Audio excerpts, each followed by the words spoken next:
जोरदार तालियों से सर का स्वागत करिए।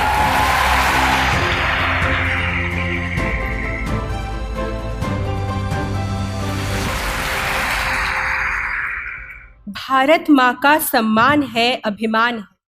हर भारतवासी की कामना हमारे साहित्य का गौरवगान है। हिंदी हमारी मातृभाषा, हमारी संस्कृति की पहचान है। नमस्कार। यहाँ उपस्थित सभी गणमान्य व्यक्तियों, आदरणीय शिक्षक गणों एवं मेरे साथियों को हिंदी दिवस की हृदयंगम शुभकामनाएं। भारती परिषद मिरांडा हाउस की ओर से मैं अभया आज के हमारे इस कार्यक्रम में आप सभी का हार्दिक अभिनंदन करती हूँ। कार्यक्रम को आगे बढ़ाने के लिए अब मैं स्तुति को आमंत्रित करती हूँ। नमस्कार। भारती परिषद मिरांडा हाउस की ओर से मैं स्तुति वाजपेयी आप सभी का इस वक्तव्य में स्वागत करती हूँ। आप सभी को हिंदी दिवस की हार्दिक शुभकामनाएं।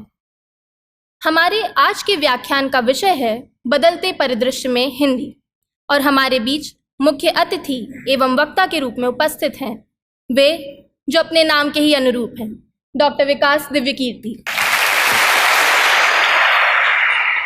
चाहता तो बच सकता था, मगर कैसे बच सकता था, जो बचेगा कैसे रचेगा। पूर्णतः सटीक हैं श्रीकांत वर्मा की ये पंक्तियां जब हम आपके जैसे व्यक्तित्व का परिचय देते हैं। आपका बचपन एवं स्कूली शिक्षा दीक्षा हरियाणा से पूर्ण हुई। आपके पिता हिंदी के प्राध्यापक व माता हिंदी की अध्यापिका रहीं, अतः ये कहना गलत नहीं होगा कि हिंदी आपको विरासत में मिली। सन 1990 में आप दिल्ली आए तथा दिल्ली विश्वविद्यालय के जाकिर हुसैन कॉलेज से स्नातक किया। स्नातक पश्चात आपने दिल्ली विश्वविद्यालय से ही हिंदी में परास्नातक तथा एमफिल एवं पीएचडी पूरी की। इसके अतिरिक्त आपने समाजशास्त्र, फिल्म निर्माण, दर्शन, कानून और प्रबंधन आदि बहुविषयों में भी कुशलता प्राप्त की। पठन पाठन की ओर आपकी स्वाभाविक रुचि रही है। आपने अपने व्यावसायिक जीवन की शुरुआत दिल्ली विश्वविद्यालय से हिंदी के प्राध्यापक के रूप में की। भारतीय प्रशासनिक सेवा की परीक्षा को उत्तीर्ण करने की दौड़ में खड़े हजारों विद्यार्थियों के आप आदर्श हैं। सन 1996 में आपने अपने प्रथम प्रयास में ही भारतीय प्रशासनिक सेवा में चयनित होकर गृह मंत्रालय में भारत सरकार के राजभाषा विभाग में डेस्क ऑफिसर का पद संभाला। तत्पश्चात सन 1999 से आपने आधिकारिक रूप से यूपीएससी परीक्षार्थियों को पढ़ाना आरंभ किया एवं लोक प्रचलित संस्था दृष्टि आईएएस की स्थापना की। वर्तमान में आप दृष्टि के प्रबंध निदेशक के रूप में कार्यरत हैं। आपने अपने एक वक्तव्य में कहा था, हिंदी आत्मा की भाषा है। आपके इस कथन से यह तो विदित है कि आपका और हिंदी भाषा का संबंध कितना गहरा है। बचपन से हिंदी भाषी परिवेश में पले बड़े होने के फलस्वरूप आपने हिंदी को हर रूप से आत्मसात किया है। अब मैं आपसे आग्रह करूंगी कि कृपया आप अपने वक्तव्य से हम सभी का ज्ञानवर्धन करें।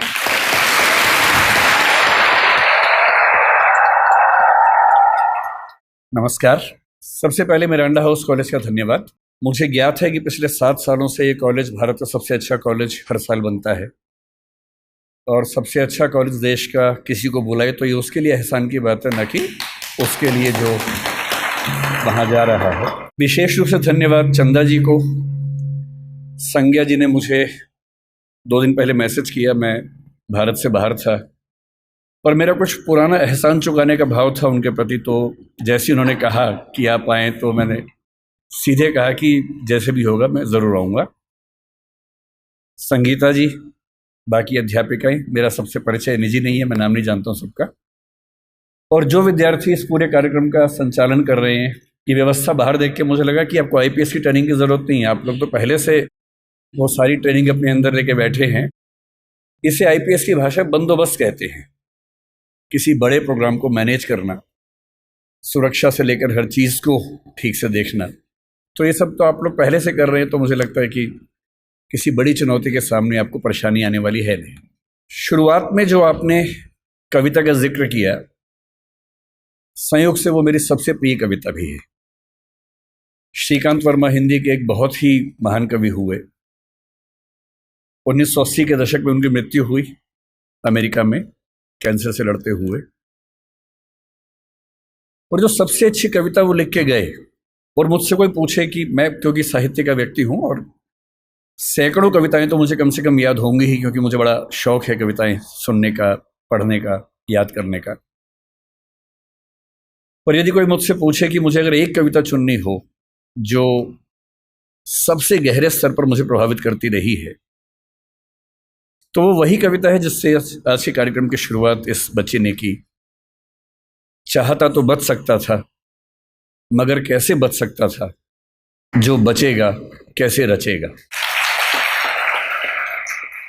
पहले मैं झुलसा चिटकने लगा, चाहता तो कराह सकता था, मगर कैसे कराह सकता था, जो कराहेगा कैसे निभाएगा। और ये कविता कई ऐसे संदर्भों को लेकर आगे बढ़ती है और हर संदर्भ में जीवन का एक बड़ा महत्वपूर्ण पहलू हमारे सामने आता है। मुझे खुशी है कि इस कॉलेज ने मुझे जिस विषय पर बात करने के लिए बुलाया है वो विषय भाषा का विषय है। भाषा को लेकर मेरी राय का जिक्र परिचय में हुआ ही है। मैं ये मानता हूं कि हर भाषा आत्मा की भाषा नहीं होती है, भाषाओं के बहुत सारे काम होते हैं। अंग्रेजी भी मेरे लिए बड़ी प्रिय भाषा है, हिंदी प्रिय भाषा है, सारी भाषाएं प्रिय हैं। मैं उन लोगों में नहीं हूं जो किसी एक से प्रेम करने के लिए बाकी से नफरत करना पसंद करता हो। मैं सबसे प्रेम करना पसंद करता हूं और उसमें हिंदी मेरी मातृभाषा है। तो जो प्यार माँ से होता है वो हिंदी से है, ये कहने में मुझे दुनिया के किसी भी मंच पर ना संकोच है, ना झिझक है, ना कोई भय है। तो हिंदी मेरी माँ है और माँ के मामले में न समझौते होते हैं, न चयन की सुविधाएं होती हैं, न चयन की जरूरत होती है। पर हिंदी मेरी माँ है का मतलब ये नहीं है कि तेलुगु मेरे दुश्मन है, या कि उर्दू मेरे दुश्मन है, या अंग्रेजी मेरे दुश्मन है। नहीं, मैं बिल्कुल नहीं चाहता कि आप भी एक ऐसा मिजाज लेकर आगे बढ़ें कि हम एक भाषा को सम्मान की निगाह से देखें और उसी तेवर से बाकी भाषाओं को अपमान की निगाह से देखें। ऐसा मैं बिल्कुल ना चाहता हूं। मैं तो नहीं करता हूं, मैं चाहता हूं कि कोई भी ना करे, आप भी ऐसा ना करें। संस्कृत मेरी परनानी है। संस्कृत की बेटियां अपभ्रंश हुई, प्राकृत हुई। उनकी बहुत सारी बेटियों में एक बेटी का मैं बच्चा हूं, उसका नाम हिंदी है।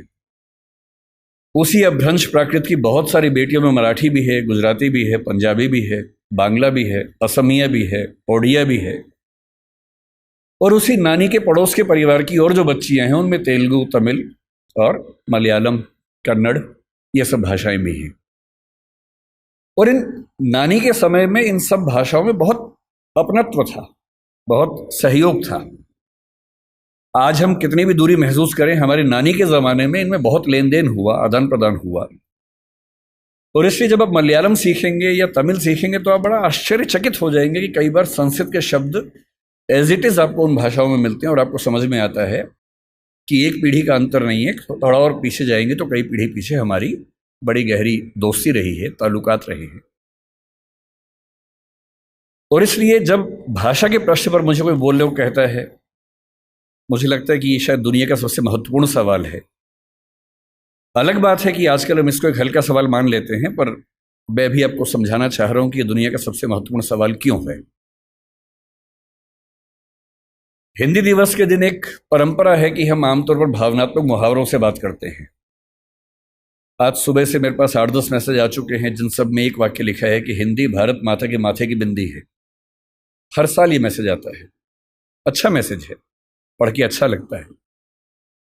पर मैं चाहता हूं कि हिंदी समाज हिंदी माथे की बिंदी से आगे बढ़कर कुछ और मुद्दों पर बात करे। केवल उन भावनाओं में डूब के बात करना काफ़ी नहीं है, उससे कुछ आगे निकलना ज़रूरी है। मैं आपको 2 कहानियों से बात शुरू करता हूं ताकि आप समझ सकें कि ये मुद्दा कितना महत्वपूर्ण है। एक किताब जो पिछले 15-20 साल में दुनिया की सबसे मशहूर किताबों में से एक बनी, उसका नाम सेपियंस है, आपने शायद सुना होगा। मैं हिंदी के बच्चों से कहूँगा कि थोड़ा सा पढ़ने का अभ्यास अपना बनाएं।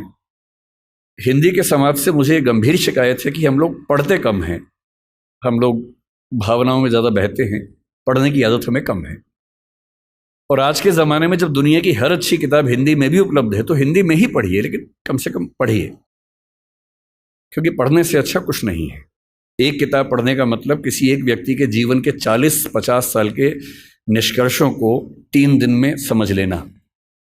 और आप 50 साल मैच्योर हो जाते हैं 3 दिन में, केवल एक अच्छी किताब पढ़ लेने से। बहरहाल, सेपियंस किताब मानव जाति का इतिहास है। ये भारत का इतिहास, आधुनिक इतिहास, प्राचीन इतिहास नहीं है, मानव जाति का इतिहास है। माना जाता है कि 1400 करोड़ साल पहले बिग बैंग हुआ, जहां ये पृथ्वी पहली बार बनने की प्रक्रिया शुरू हुई। 450 करोड़ साल पहले पहली बार जीवन अस्तित्व में आया, अमीबा आया। उसके बाद लंबे समय तक खूब घटनाक्रम होते गए। हम कहीं नहीं थे उस समय। 3 लाख साल के आसपास पीछे जाएं तो एक परिवार पैदा हुआ जिसको होमो कहते हैं। होमो का मतलब हमारा परिवार। उस होमो परिवार में एक हम हैं, होमो सेपियंस, क्योंकि हम होमो परिवार में सेपियंस नाम की शाखा हैं। उस परिवार में और भी शाखाएं थी। निएंडरथल एक बहुत प्रसिद्ध, आपने नाम सुना होगा, ऑस्ट्रेलोपिथेकस का नाम सुना होगा, होमो इरेक्टस का नाम सुना होगा। ये सारे के सारे वो जीव थे जो होमो सेपियंस के आमने सामने जिंदा थे और संघर्ष में थे। चुनौती ये थी कि अंत में इनमें से कौन जीतेगा। ये व्यावहारिक तौर पर संभव नहीं था कि ये सारे साथ साथ चल सके। ये बात सुनने में अच्छी लगती है कि सब साथ साथ चले, पर इवोल्यूशन की हिस्ट्री में बहुत व्यावहारिक नहीं होता है। एक सवाल यह भी था कि होमो परिवार का कोई प्राणी क्या चिंपैंजी को, बंदर को, इन सब को हरा पाएगा, क्योंकि उस समय तक ये सारी स्पीशीज लगभग बराबर संघर्ष में चल रही थी। आज से 70,000 साल पहले तक ये सब यूं ही चल रहा था और फिर एक घटना घटी। उस घटना को सेपियंस किताब के लेखक ने, जिनका नाम युवाल नोआ हरारी है, उन्होंने संज्ञानात्मक क्रांति या कॉग्निटिव रिवॉल्यूशन का नाम दिया। और ये घटना 40,000 साल तक चलती रही। और इस बात पर बड़ा गहरा विचार किया कि क्या वजह थी कि होमो सेपियंस जिंदा रहा, निएंडरथल मर गया। हम मानते हैं कि निएंडरथल वो है जो यूरोप की आज की जो स्पीशीज है उसका पूर्वज था।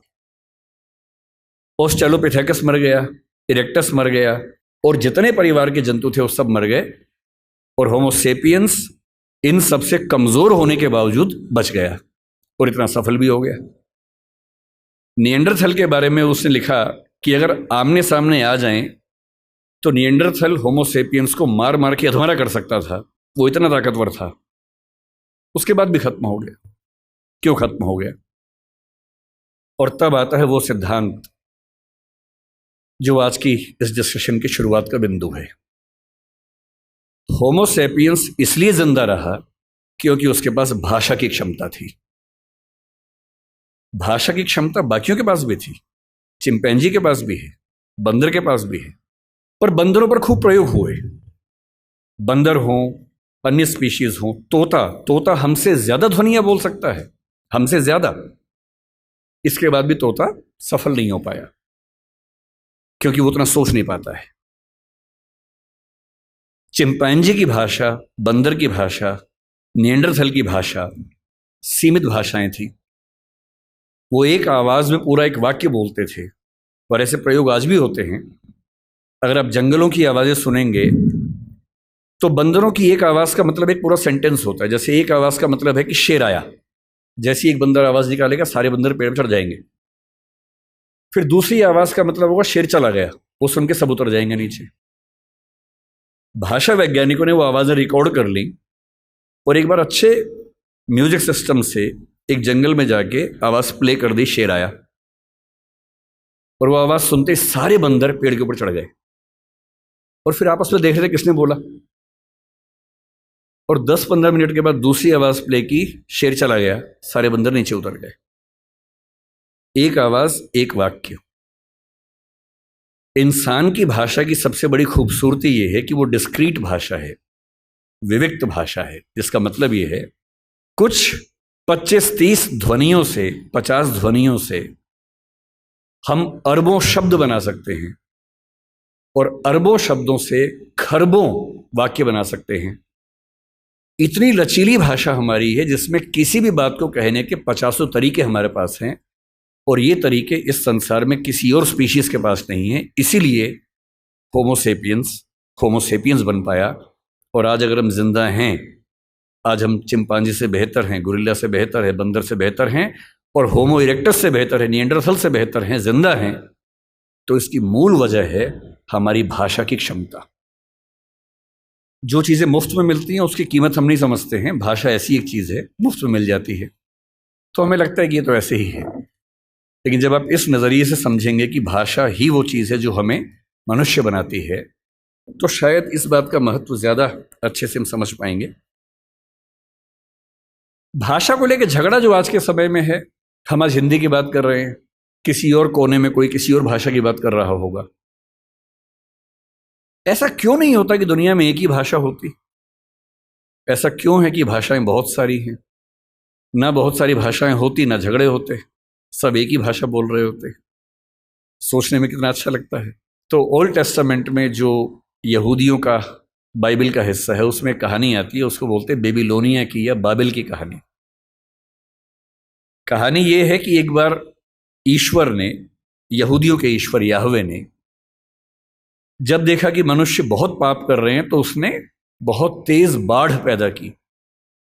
ये वही बाढ़ है जो आपने आज से 10 साल पहले एक फिल्म 2012 में देखी होगी। ये उसी बाढ़ की कहानी है। इतनी ज्यादा बाढ़ की सारी इंसानी सभ्यता नष्ट हो जाए क्योंकि ये लोग इतने पापी हैं और ईश्वर को ये लगा कि मैंने गलती कर दी इन लोगों को मनुष्य बना के, इनके तो पाप खत्म नहीं होते हैं। नाराज होकर उसने सारी सभ्यता को विनाश करने के कगार पे खड़ा कर दिया। हम भारतीय सभ्यता में प्रलय की कल्पना करते हैं, कुछ कुछ वैसी कल्पना वहां पर एक बाढ़ की कल्पना है। और तब ईश्वर को यह भी लगा कि अगर सारे खत्म हो जाएंगे तो सृष्टि बनाने का जो पर्पस था वो खत्म हो जाएगा। तो ईश्वर ने अपने एक नबी को भेजा जिनका नाम था नूह या नोआह।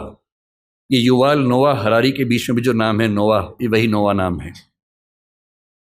और उनसे कहा कि तुम जाओ, जितनी भी स्पीशीज है उन सब की एक एक पेड़ को बचा लो ताकि सभ्यता को फिर से शुरू कर सके।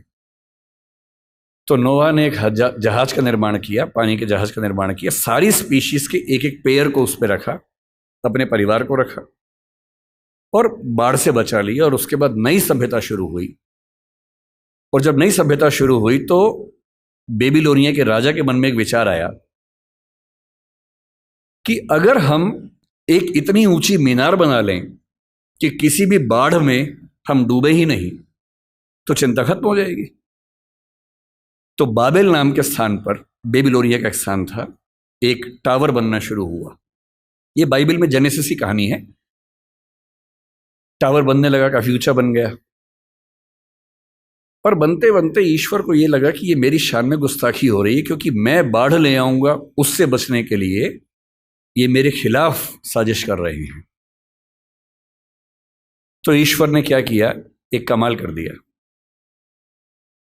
उसने उस टावर पर काम करने वाले व्यक्तियों और बाकी व्यक्तियों को भाषाओं में बांट दिया ताकि वो एक दूसरे की बात ना समझ सके।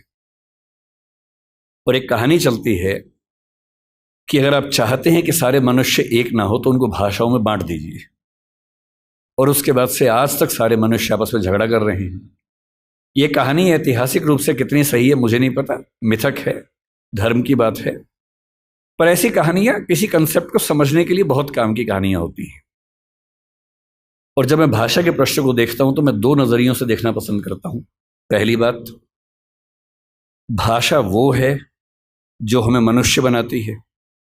और इस संसार में जहां 3 ट्रिलियन या 1 ट्रिलियन स्पीशीज संघर्ष करती हैं, उनमें हमें सबसे ज्यादा मजबूत बनाती है। और दूसरा, भाषा वो संरचना है जो दुनिया को बांटती है, और क्योंकि बांटती है तो बहुत सारे संघर्षों को जन्म देती है। लोग कहते हैं कि धर्म बहुत ताकतवर है, जाति बहुत ताकतवर है। मेरी नजरिए में भाषा सबसे ताकतवर है।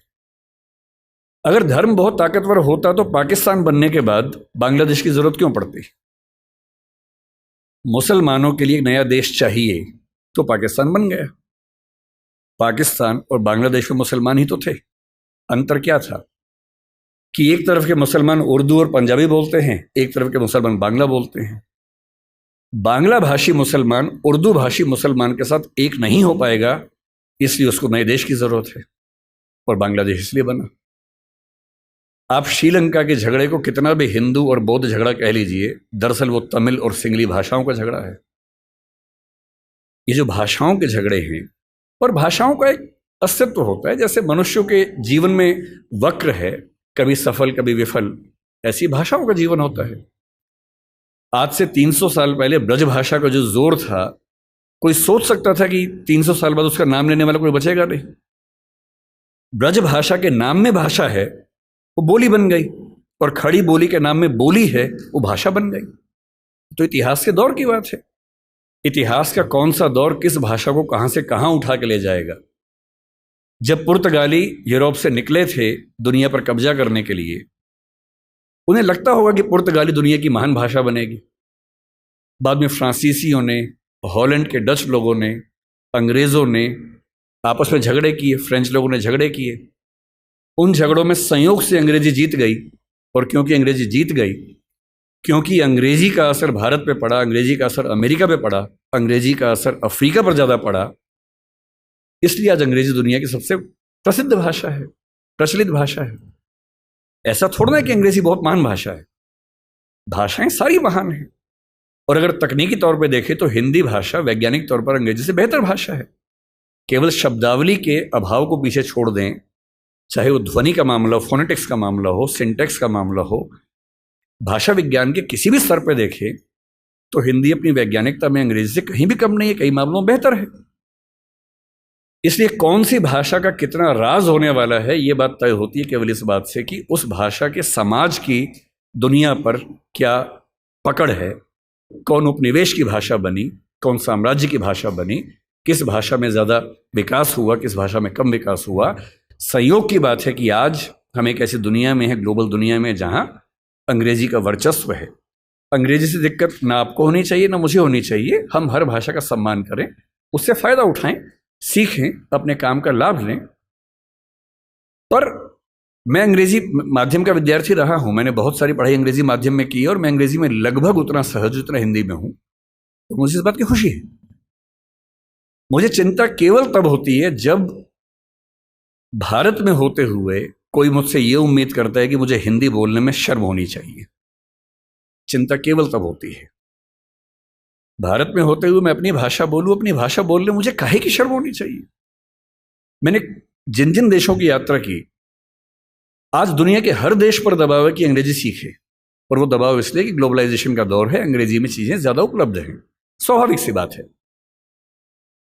पर मैंने कभी हॉलैंड में किसी व्यक्ति को डच भाषा की तुलना में अंग्रेजी को महत्व देते हुए नहीं देखा। वो लड़ने को तैयार हो जाते हैं। आप किसी फ्रेंच व्यक्ति से बात करें, आप इजराइल के किसी व्यक्ति से बात करें, जहां भाषा के सम्मान की बात आएगी वो अंग्रेजी का नाम तक नहीं लेंगे। जहां पढ़ने की बात आएगी, सीखने की बात आएगी, फायदा उठाने की बात आएगी, निश्चित तौर पे सीखेंगे, क्योंकि उस भाषा से उनको फायदा होता है।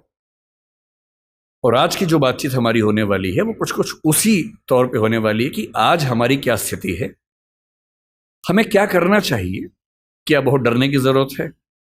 ऐसा तो नहीं कि हम बिना बात के खौफ में हों, पर मुझे लगता है कि हम बिना बात के खौफ में ज्यादा रहते हैं। और जब मैं हिंदी की बात सोचता हूं और मिरांडा हाउस के संदर्भ में सोचता हूं, तो मुझे लगता है कि हिंदी की स्थिति कुछ कुछ वैसी ही है जैसी द टेम्पेस्ट नाटक की नायिका मिरांडा की थी। जब मॉरिस ग्वायर साहब ने इस कॉलेज की स्थापना की और इसका नाम मिरांडा हाउस रखा, तो उनसे कई लोगों ने पूछा, वो उस समय डीयू के वाइस चांसलर भी थे, भारत के चीफ जस्टिस भी थे उस समय। तो जब भारत आज़ाद हो गया और वो चले गए यहाँ से, 1952 में उन्होंने एक बात की व्याख्या की कि मैंने इस कॉलेज का नाम मिरांडा क्यों रखा। 3 वजह बताई। एक वजह बताई कि एक फिल्म की हीरोइन मुझे बहुत प्रिय है, उसका नाम मिरांडा है। एक कहा कि मेरी बेटी का नाम मिरांडा है। लेकिन जो असली वजह मुझे लगता है तीसरी उन्होंने बताई वो ये थी कि शेक्सपियर के नाटक द टेम्पेस्ट में जो एकमात्र महिला कैरेक्टर मंच पे आती है उसका नाम भी मिरांडा है। और वो कहते हैं कि मैं चाहता हूं कि मिरांडा हाउस में पढ़ने वाली लड़कियां ऐसी व्यक्ति बने। वो व्यक्ति आप मती बनिएगा, अब तो उसका महत्व रहा नहीं है, उस दौर में उसका महत्व था। कुछ कुछ छायावाद की श्रद्धा जैसी लड़कियां होती हैं वो, जो एकदम भारतीय किस्म का मिजाज नहीं होता है कि मेरा कोई अधिकार नहीं है, मैं सिर्फ त्याग करने के लिए पैदा हुई हूं। कुछ कुछ वैसा मिजाज उस लड़की का है, मिरांडा का।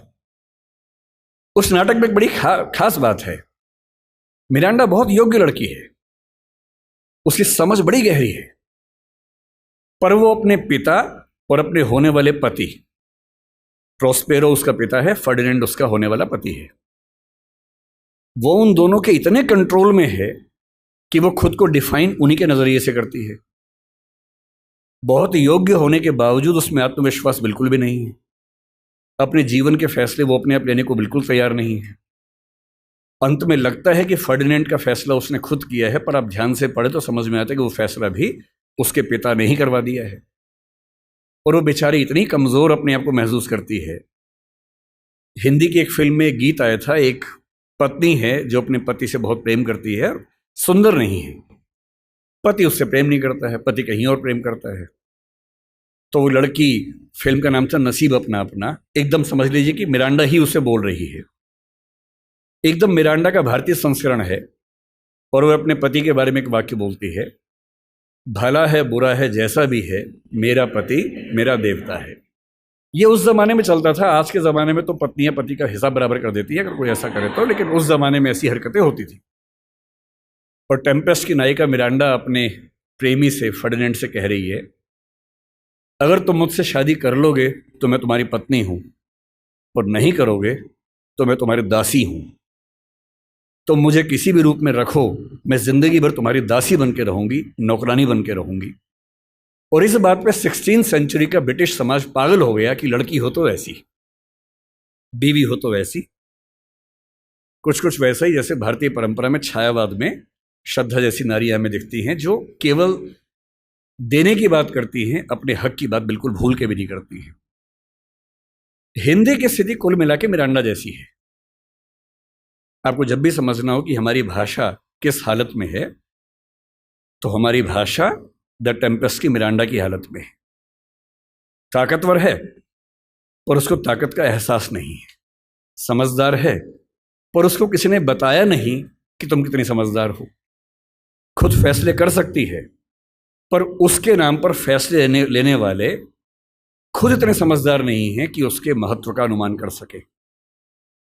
अपने ही मठाधीशों से घिरी हुई, अपने ही परिवार के ऊल जलूल निर्णय करने वालों की दासी बनी हुई, कुछ कुछ वैसी स्थिति हिंदी की है।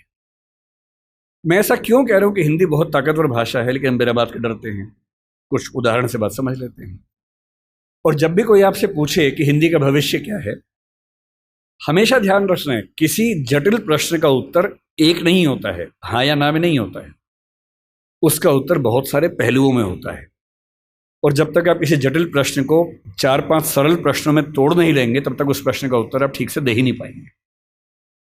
इसलिए जब भी कोई आपसे पूछे कि क्या हिंदी का कोई भविष्य है या हिंदी का भविष्य कैसा है, तो हिंदी कोई एक वस्तु नहीं है। हिंदी में बहुत सारी चीजें आती हैं। मसलन आपको बताना पड़ेगा कि बोलचाल की भाषा के रूप में हिंदी का भविष्य क्या है, राजभाषा के रूप में, ऑफिशियल लैंग्वेज के रूप में हिंदी का भविष्य क्या है, राष्ट्रभाषा के रूप में क्या है, संपर्क भाषा के रूप में क्या है, ज्ञान विज्ञान की भाषा के रूप में क्या है, व्यापार की, वाणिज्य की, नौकरी की दुनिया में उसका भविष्य क्या है। और जब तक इन सारे प्रश्नों पर अलग अलग आप 4 वाक्य बोलने की स्थिति में नहीं है, तब तक हिंदी के भविष्य की बात कैसे करेंगे। मसलन क्या हिंदी का भविष्य बोलचाल की भाषा के रूप में है या हम खत्म होने वाले हैं। यदि कोई आपसे कहे कि हम खत्म होने वाले हैं, उस मूर्ख की बात को बिल्कुल मानने की जरूरत नहीं है। वो निरा मूर्ख व्यक्ति होगा जो ऐसी बात कर सकता है। तथ्यों पर ध्यान देना है। हिंदी समाज की बुरी आदत है कि हम तथ्यों पर नहीं, अफवाहों पर ज्यादा ध्यान देते हैं। तथ्यों पर ध्यान देना है। जनगणना निकाल के देख लीजिए। 1991 में प्रथम भाषा के रूप में हिंदी बोलने वालों की संख्या भारत में 39% थी। कुल 83 करोड़ आबादी थी, उसमें से लगभग 32 करोड़ के आसपास हिंदी प्रथम भाषा के रूप में बात कर रहा हूं मैं, मातृभाषा। 2001 के सेंसस में यह परसेंटेज 39 से बढ़ के 41 हो गया, 41% हो गया। 2011 के सेंसस में जब हमारी आबादी 121 करोड़ हो गई, प्रथम भाषा के रूप में हिंदी बोलने वालों की परसेंटेज 43.6 हो गई।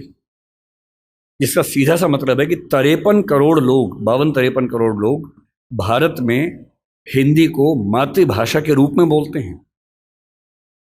और अंग्रेजी को मातृभाषा के रूप में कितने बोलते हैं भारत में? 2,70,000, 0.02%। 43.6% और 0.02% के बीच में अगर आपको ऐसा लगने लगे कि हमारी भाषा का अस्तित्व खतरे में है, तो मेरा ख्याल है कि हमारा दिमाग खतरे में है। 2021 से सेंसस हो नहीं पाया है, अब होगा, उम्मीद है कि 24 में हो जाएगा। हमारी आबादी आज के समय 143 करोड़ की है, अनुमान जो है, अगले साल तक 145 के आसपास होनी चाहिए। 145 करोड़ में प्रथम भाषा के रूप में हिंदी बोलने वालों की संख्या अनुमान है कि 45 से 46% अगले साल होने वाली है, और जिसका मतलब ये है कि लगभग मान के चले कि 64 से 66 करोड़ के बीच में मातृभाषा बोलने वाले हिंदी समाज के लोग होने वाले हैं। अगर आपको लगता है कि 65 करोड़ लोगों की मातृभाषा खत्म होने वाली है, तो इससे हास्यास्पद क्या हो सकता है? ऐसा कोई सवाल ही पैदा नहीं होता, कल्पना भी नहीं करनी चाहिए इस चीज की। फिर सवाल उठता है कि क्या हम दुनिया में बहुत कमजोर हैं? भारत के जनगणना सर्वेक्षण में 31 भाषाओं की बात होती है, दुनिया के सर्वेक्षण में 7,115 भाषाओं की बात होती है। 7,115 भाषाओं में आपको जान के आश्चर्य होगा कि 150 भाषाएं ऐसी हैं जिनको बोलने वालों की संख्या 10 से कम है। कुल 10 व्यक्ति, 5 व्यक्ति बोलते हैं, 6 बोलते हैं, 4 बोलते हैं, 2 बोलते हैं, 1 बोलता है, 10 बोलते हैं। 150 भाषाएं ऐसी हैं। लगभग 5,500 से 6,000 भाषाएं ऐसी हैं जिनको बोलने वालों की संख्या 1 लाख से कम है। और पूरी दुनिया में 800 करोड़ की आबादी में हिंदी का स्थान जानते हैं कौन सा बोलने वालों में? तीसरा स्थान। 7,115 भाषाओं में जो भाषा तीसरे नंबर पे है, उसके बोलने वाले परेशान हैं कि हम खत्म होने वाले हैं। आप उनका हाल सोचिए जो 10 से कम पे चल रहे हैं, जो 1 लाख से कम पे चल रहे हैं, 10 लाख से कम पे चल रहे हैं। और हम दुनिया की पूरी आबादी में 8% से ज़्यादा जिस भाषा को बोलने वाले लोग हैं, हमसे ज़्यादा केवल अंग्रेज़ी और मंडारिन 2 ही भाषाएं हैं जो 16 और 14% पे हैं, और हम नंबर 3 8% पे हैं। ना फ्रेंच हमसे आगे, ना स्पेनिश हमसे आगे है, और जितनी भाषाओं का नाम आप जानते हैं वो सब हमसे कोसों पीछे हैं। इसलिए बोलचाल की भाषा, सांस्कृतिक भाषा, सामाजिक भाषा के तौर पर हिंदी पर न खतरा है, न खतरा आने की संभावना है। इसको मन से एकदम निकाल दीजिए, दूर दूर तक निकाल दीजिए। दूसरी बात है कि क्या हम व्यापार की भाषा, व्यवसाय की भाषा, नौकरी की भाषा में सफल हो पा रहे हैं? थोड़ा मुश्किल है, कम हो पा रहे हैं। और मेरे ख्याल से इसकी वजह हमारा एक औपनिवेशिक जो सोचने का तरीका है वो है। मैं हिंदी के पक्ष में इसलिए बिल्कुल नहीं बोलूंगा कि मैं संयोग से हिंदी भाषी क्षेत्र में पैदा हुआ, क्योंकि मेरे पेरेंट्स हिंदी भाषा के अध्यापक रहे। अगर मैं सिर्फ इसलिए हिंदी के पक्ष में बोलूंगा तो ये तो सामान्य बात है, हर व्यक्ति अपनी भाषा के पक्ष में बोलता है, मैं ही बोल रहा हूं। मैं तथ्यों पर बात करना पसंद करूंगा, केवल भावनाओं पर नहीं टिकना चाहूंगा। मैंने दुनिया के जितने देश देखे, मैंने किसी देश में मातृभाषा की उतनी बुरी गत नहीं देखी जितनी अपने देश में देखी है। मेरे कुछ परिचित डॉक्टर बनने के लिए रशिया गए पढ़ने के लिए, यूक्रेन गए पढ़ने के लिए। तो मैंने उनसे पूछा, मैंने कहा कैसे पढ़ते हो भाई, वहां कौन सी भाषा में पढ़ाते हैं? अंग्रेजी में पढ़ाते हैं? बोले नहीं, रशियन में पढ़ाते हैं मेडिकल साइंस। यूक्रेन में यूक्रेन की भाषा में पढ़ाते हैं रशियन मतलब मेडिकल साइंस। लगभग हर देश में वैसा हाल है। तो मैंने उनसे पूछा कि फिर आप कैसे पढ़ते हैं, आपको तो भाषा नहीं आती है? तो बोले नहीं, वहाँ का निश्चित सा नियम है कि पहले साल में हमें वो भाषा सीखनी होती है, फिर अगले 4 साल में उस भाषा में मेडिकल साइंस सीखना होता है। तो मैंने कहा इससे अच्छा वो अंग्रेजी में सिखा दें, आपको अंग्रेजी आती है। बोले नहीं, वहाँ तो ऐसी बात करने से भी नाराज हो जाते हैं।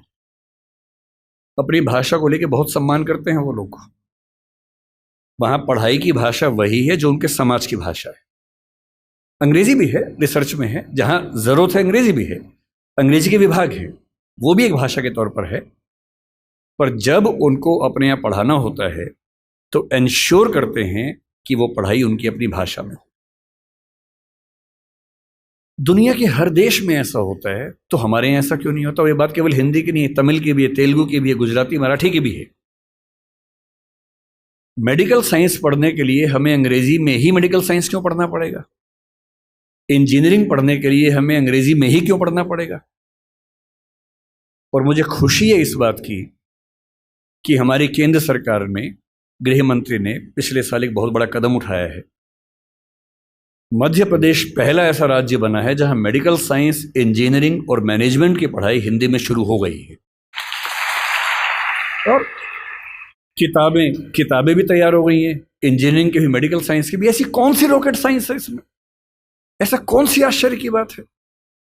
एक ही तनाव हो सकता है कि भाई आप जब बात करेंगे टर्म्स की, तकनीकी शब्दों की बात करेंगे, तो तकनीकी शब्दों को आप दूसरी भाषा में आराम से नहीं ला सकते, क्योंकि उस भाषा में उतने शब्द विकसित नहीं हुए। कोई बात नहीं, आप बीमारियों के नाम, लेबोरेटरी के टेस्ट के नाम वैसे के वैसे अंग्रेजी में स्वीकार कर लीजिए, उसको देवनागरी लिपि में लिख लीजिए, जैसे आप व्हाट्सएप पे लिखते ही होंगे। आप हिंदी भाषा में रोमन मैसेज करते ही हैं, मतलब अंग्रेजी की लिपि में हिंदी लिखते ही होंगे कई बार। तू कहाँ जा रही है, TU के, अब तो आपने और छोटा कर दिया, KHA कहाँ हो गया उसी में। जा में जे से ही काम चल जाता होगा, RH से रही हो जाता होगा, और H से है हो जाता होगा। इसी को भाषा का अपभ्रंश बनना बोलते हैं, जो आजकल हम नए सिरे से बना रहे हैं। क्या समस्या है? मेडिकल साइंस की पूरी किताब हिंदी में हो और उसमें अंग्रेजी के तकनीकी शब्दों का इस्तेमाल वैसा का वैसा हो, इसमें क्या परेशानी है? और जब भाषा हम सीखते हैं, आपको आश्चर्य होगा, मैं फिर कह रहा हूं, मैं तथ्यों की बात करूंगा, रिसर्च की बात करूंगा, भावनाओं की बात नहीं करूंगा। दुनिया में स्थापित सिद्धांत है, यूनेस्को पीछे पड़ा हुआ है इस चीज के लिए। दुनिया में स्थापित सिद्धांत है कि कोई भी बच्चा दुनिया का जितनी आसानी से अपनी भाषा में सीख सकता है, दूसरी भाषा में सीख ही नहीं सकता। इस पे एक्सपेरिमेंट्स हुए बहुत सारे। जो लेटेस्ट एक्सपेरिमेंट्स हैं उनमें से एक आप सर्च कीजिएगा, इथियोपिया में 1994 में एक एक्सपेरिमेंट हुआ। वो जो करने वाले नाम है, उनका व्यक्ति का नाम इरेद सईद ऐसा कुछ नाम है, बहुत प्रसिद्ध है। आप इथियोपिया 1994 मदर टंग इतना करके सर्च कर लीजिए, तुरंत सामने आ जाएगा। उस व्यक्ति ने बहुत गंभीर रिसर्च की। 1994 में इथियोपिया ने, जो कि एक अफ्रीकन देश है, क्या किया, एक नियम बनाया कि हमारे सारे स्कूलों में प्राथमिक शिक्षा हमारी भाषा में दी जाएगी, और चौथी क्लास के बाद हम बच्चों को अंग्रेजी में शिफ्ट करेंगे। दो ऑप्शन से, एक है कि बचपन से अंग्रेजी पढ़ाएं, एक चौथी क्लास के बाद अंग्रेजी में शिफ्ट कर दें, क्योंकि उच्च शिक्षा के मामले में अंग्रेजी ज्यादा कारगर भाषा थी, वहां भी थी, यहां भी थी, आज भी है कई मामलों में। इतना ही चेंज किया कि नर्सरी से नहीं पढ़ाएंगे, चौथी क्लास तक पढ़ाएंगे अपनी भाषा में, अंग्रेजी भी हल्का फुल्का सिखाते रहेंगे, और जब अंग्रेजी में एक ठीक ठाक स्तर आ जाएगा फिर मीडियम चेंज कर देंगे। वो रिसर्च आज की दुनिया में एजुकेशन साइंस की सबसे प्रामाणिक रिसर्च मानी जाती है, और वो साबित करती है कि बच्चों की अटेंडेंस बढ़ने से लेकर, बच्चों की समझदारी बढ़ने से लेकर, बच्चों की जिज्ञासा बढ़ने से, बच्चों की पढ़ाई में रुचि बढ़ने से लेकर, और बच्चों की अपने परिवार, अपने समाज, अपनी संस्कृति के साथ लगाव बढ़ने के स्तर तक, हर मामले में मातृभाषा में पढ़ाई करने से बेहतर स्थितियां बनी। मैं फिर कह रहा हूं, ये बात हिंदी की नहीं है, ये मराठी की भी है, तेलुगु की भी है, तमिल की भी है। मुझे दया आती है उन बच्चों पर, जिनमें मेरा बच्चा भी शामिल है। मैं भी उसी समाज की पैदाइश हूं, उसी समाज के दबाव मुझ पर भी काम करते हैं, और ये रिसर्च मैंने संयोग से अपने बच्चे के प्राथमिक शिक्षा के बाद पढ़ी, पहले पढ़ी होती तब भी मैं क्या करता, दिल्ली में आपको एक भी अच्छा स्कूल मिलेगा ही नहीं जो मातृभाषा में पढ़ाता हो। एक ऐसा माहौल है, मुझे दया आती है उन बच्चों पर। वो घर में जब 9-10 महीने के होते हैं या 3 साल के जब होते हैं, तब वो स्कूल जाना शुरू करते हैं। 2.5 साल का बच्चा अपनी भाषा में कॉम्प्लेक्स सेंटेंसेस बनाना सीख जाता है अपने आप, बिना एक शब्द भी पढ़े लिखे। आप घरों में देखिए छोटे बच्चों को, अच्छे से वाक्य बोलेंगे, और 2.5 साल का बच्चा तो नए वाक्य बनाने लगता है, वो भी जटिल वाक्य, सरल वाक्य नहीं। उस बच्चे की इतनी गहरी पकड़ एक भाषा में हो चुकी है, एक भी दिन स्कूल नहीं गया है। और इसलिए मातृभाषा का अध्यापन जब स्कूल में होता है, टीचर को पता होता है कि बच्चे को भाषा पहले से आती है, इसे दुरुस्त करना है, सिखाना नहीं है जीरो से। और वो बच्चा बड़े अच्छे मूड से स्कूल गया, उसे मम्मी को टाटा किया, स्कूल जाके पता लगा टाटा नहीं बोलना, बाय बोलना है। उसकी दुनिया खिसक जाती है उसके पैर के नीचे से। वहां उसे पता लगता है कि भिंडी नहीं है, ये लेडी फिंगर है। तुम जो लाए हो वो आलू नहीं है, पोटैटो है। रोटी नहीं है, ब्रेड है। ठीक है, ब्रेड तो वो होती है नहीं, वो सब ब्रेड्स होती हैं। समोसा है ही नहीं इंग्लिश में, उसको पता लगा कि होता ही नहीं है तो। और वो बेचारा एक अजीब सी कश्मकश में है। उसे अपनी भाषा में सीखना था कि जीरो क्या होता है, संख्या क्या होती है, एक क्या होता है। उसे अपनी भाषा में सीखना था कि सरकार क्या होती है, दुनिया क्या होती है, चलती कैसे है। उसे सीखना पड़ रहा है कि पहले यह समझो कि दुनिया नहीं वर्ल्ड होता है। अब उसकी आधी से ज्यादा ऊर्जा वर्ल्ड पे अटकी हुई है और बाकी बची खुची ऊर्जा से वो समझ रहा है कि वर्ल्ड होता क्या है।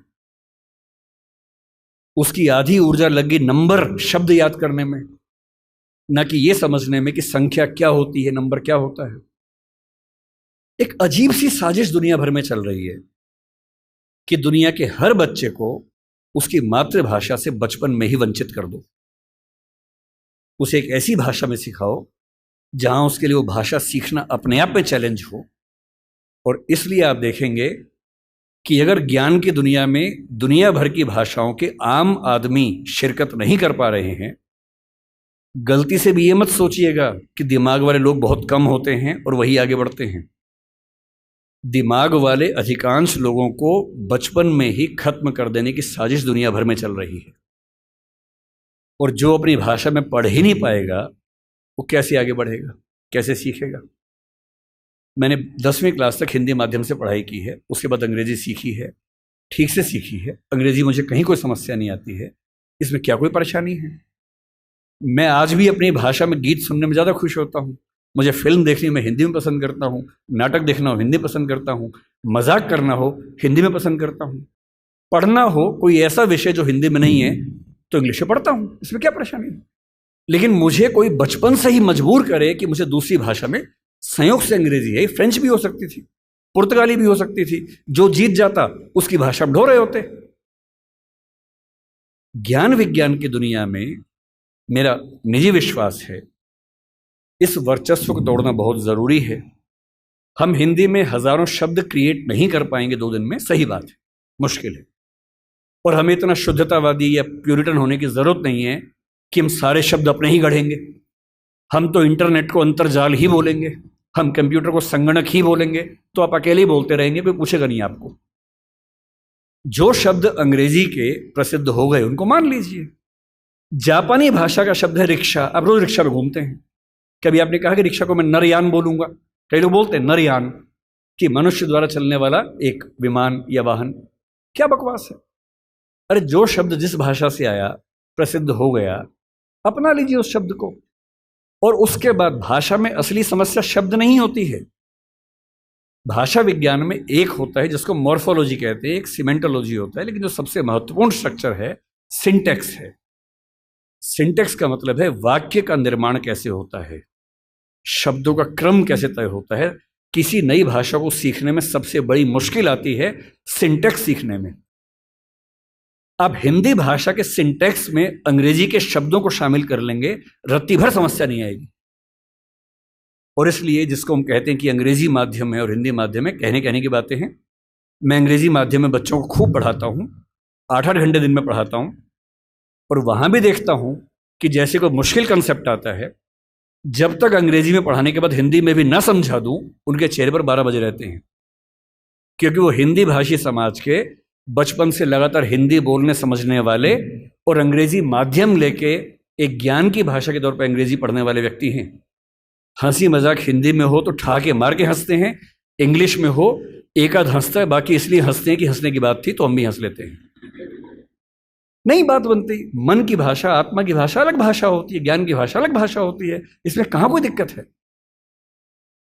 और इसलिए मैं आपसे कहना चाहता हूं कि ज्ञान विज्ञान की भाषा के तौर पर, व्यवसाय की भाषा के तौर पर जबरदस्ती एक वर्चस्व का दौर चल रहा है जो खत्म होना चाहिए।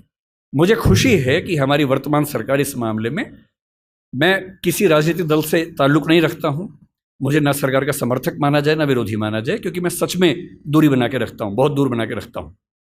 मैं मुद्दों पर तारीफ करता हूँ, मुद्दों पर आलोचना करता हूँ। भाषा के मामले में वर्तमान सरकार बेहतर काम कर रही है, ये सही बात है। कई स्तरों पर हमने देखा है। मेडिकल साइंस मध्य प्रदेश से शुरू हुआ, एक ही साल में MP में, यूपी में, उत्तराखंड में शुरू भी हो गया। और मैं कई साल से सोचता था कि मेडिकल साइंस में ऐसा क्या है जो हिंदी में नहीं पढ़ सकते। और सोचिए, डॉक्टर बनने के बाद करना क्या आपको डॉक्टर बन के आम आदमी का इलाज करना है। भारत के आम आदमी की हालत क्या है? डॉक्टर के पास जाता है, उसको एक वाक्य समझ में नहीं आता है। डॉक्टर 4 लाइन इंग्लिश के बोलता है, कुछ मुश्किल शब्द बोलता है, तो वो मान लेता है कि ज्ञानी आदमी ठीक बोल रहा होगा। उसे अपनी हेल्थ के बारे में एक वाक्य ठीक से समझ में नहीं आता है। किसी विकसित देश में चले जाइए, डॉक्टर की जिम्मेदारी होती है कि जब तक मरीज सारी बातों को ठीक से न समझ ले तब तक इलाज शुरू नहीं कर सकता है। हमारे देश में भाषा का अंतर ऐसा है कि मरीज अपनी बीमारी को ठीक से कभी समझ ही नहीं पाता है। ऑपरेशन तक की सहमति ले लेते हैं अंग्रेजी बोल के, वो समझ नहीं पा रहा होता, हाँ तो हो गया, साइन कर, हाँ साइन कर दिया। उसमें क्या लिखा हुआ है कि तुम्हारा ऑपरेशन करेंगे, तुम मर भी सकते हो, मर गए तो तुम्हारी जिम्मेदारी है। कुछ पता ही नहीं उस बेचारे को।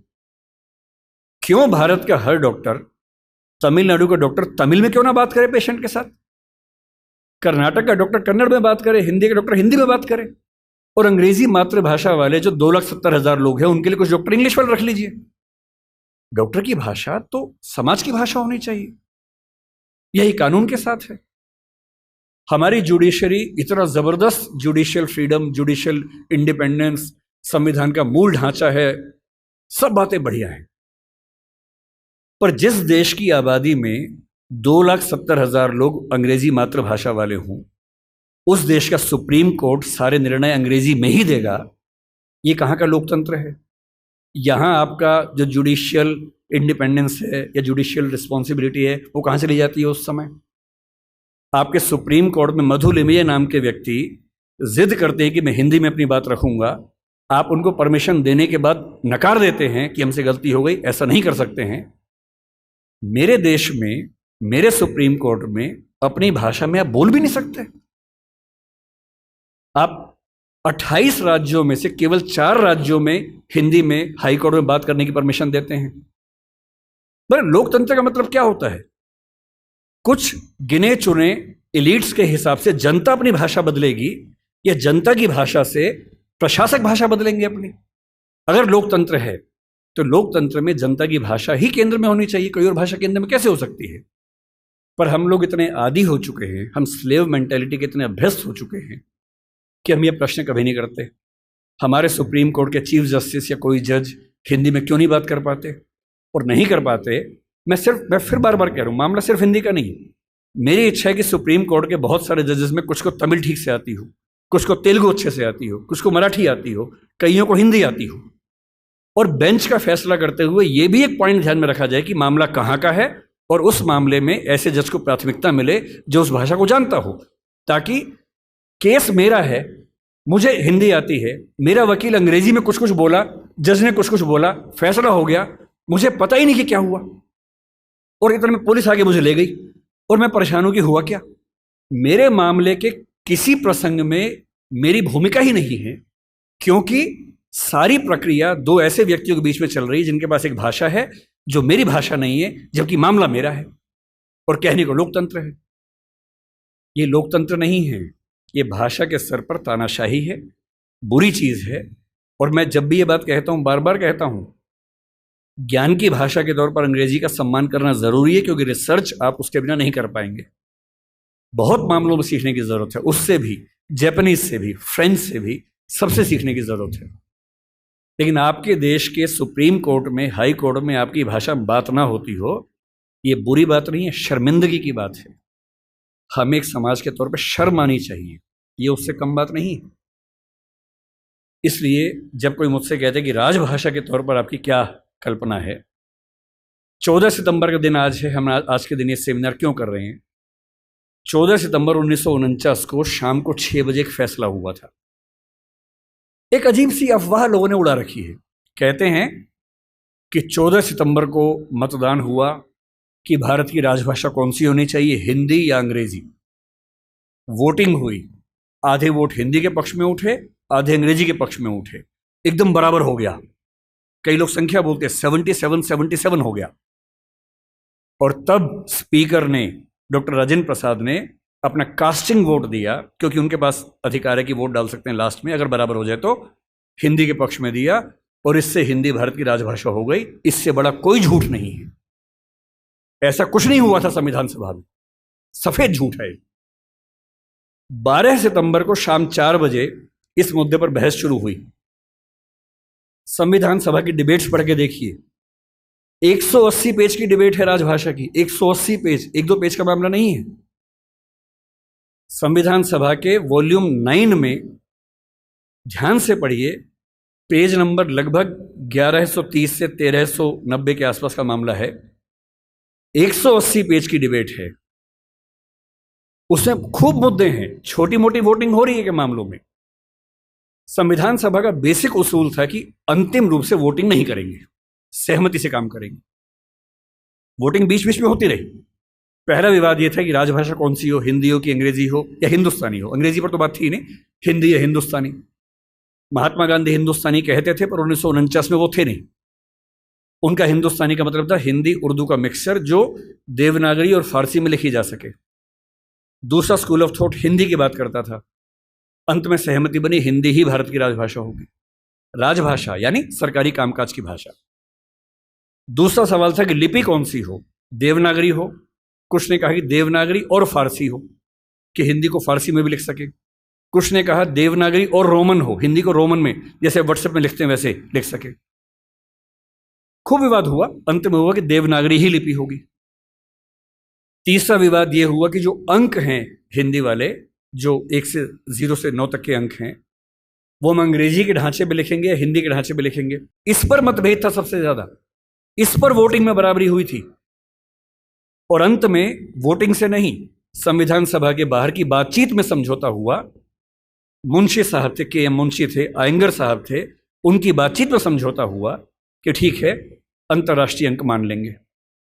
और उसके बाद गहमा गहमी के बाद 2 घंटे की रिसेस के बाद 14 सितंबर शाम 6 बजे आखिरी सेशन इस मामले पर हुआ, 2.5 दिन की बहस के बाद। और तब ध्वनि मत से, बिना किसी वोटिंग के प्रस्ताव पारित हुआ कि हिंदी भारत की राजभाषा होगी, देवनागरी उसकी लिपि होगी, और अंकों का अंतर्राष्ट्रीय स्वरूप उसका स्वरूप होगा। इस झूठ को मन से निकाल दीजिए। ये झूठ मैंने भी 1000 बार सुना था अपने अध्ययन के दौरान। हमारे अध्यापकों को भी ऐसा लगता था, मुझे भी ऐसा लगता रहा कई साल तक। संविधान सभा की डिबेट्स बढ़ी, तब समझ में आया कि ये भ्रांति है, ऐसा कुछ नहीं हुआ था। पूरी सहमति के साथ भारत की राजभाषा हिंदी बनी थी 14 सितंबर को, और इसलिए आज के दिन को हम लोग हिंदी दिवस मानते हैं। और क्यों ना बनती, आप सोचिए क्यों ना बनती। दुनिया में 2 तरह के देश हैं, एक इंग्लैंड जैसा है, फ्रांस है, स्पेन है, जर्मनी मान सकते हैं, आज के समय के जर्मनी मान सकते हैं, उस समय का तो नहीं, आज के जर्मनी मान लीजिए, आप ग्रीस को मान लीजिए।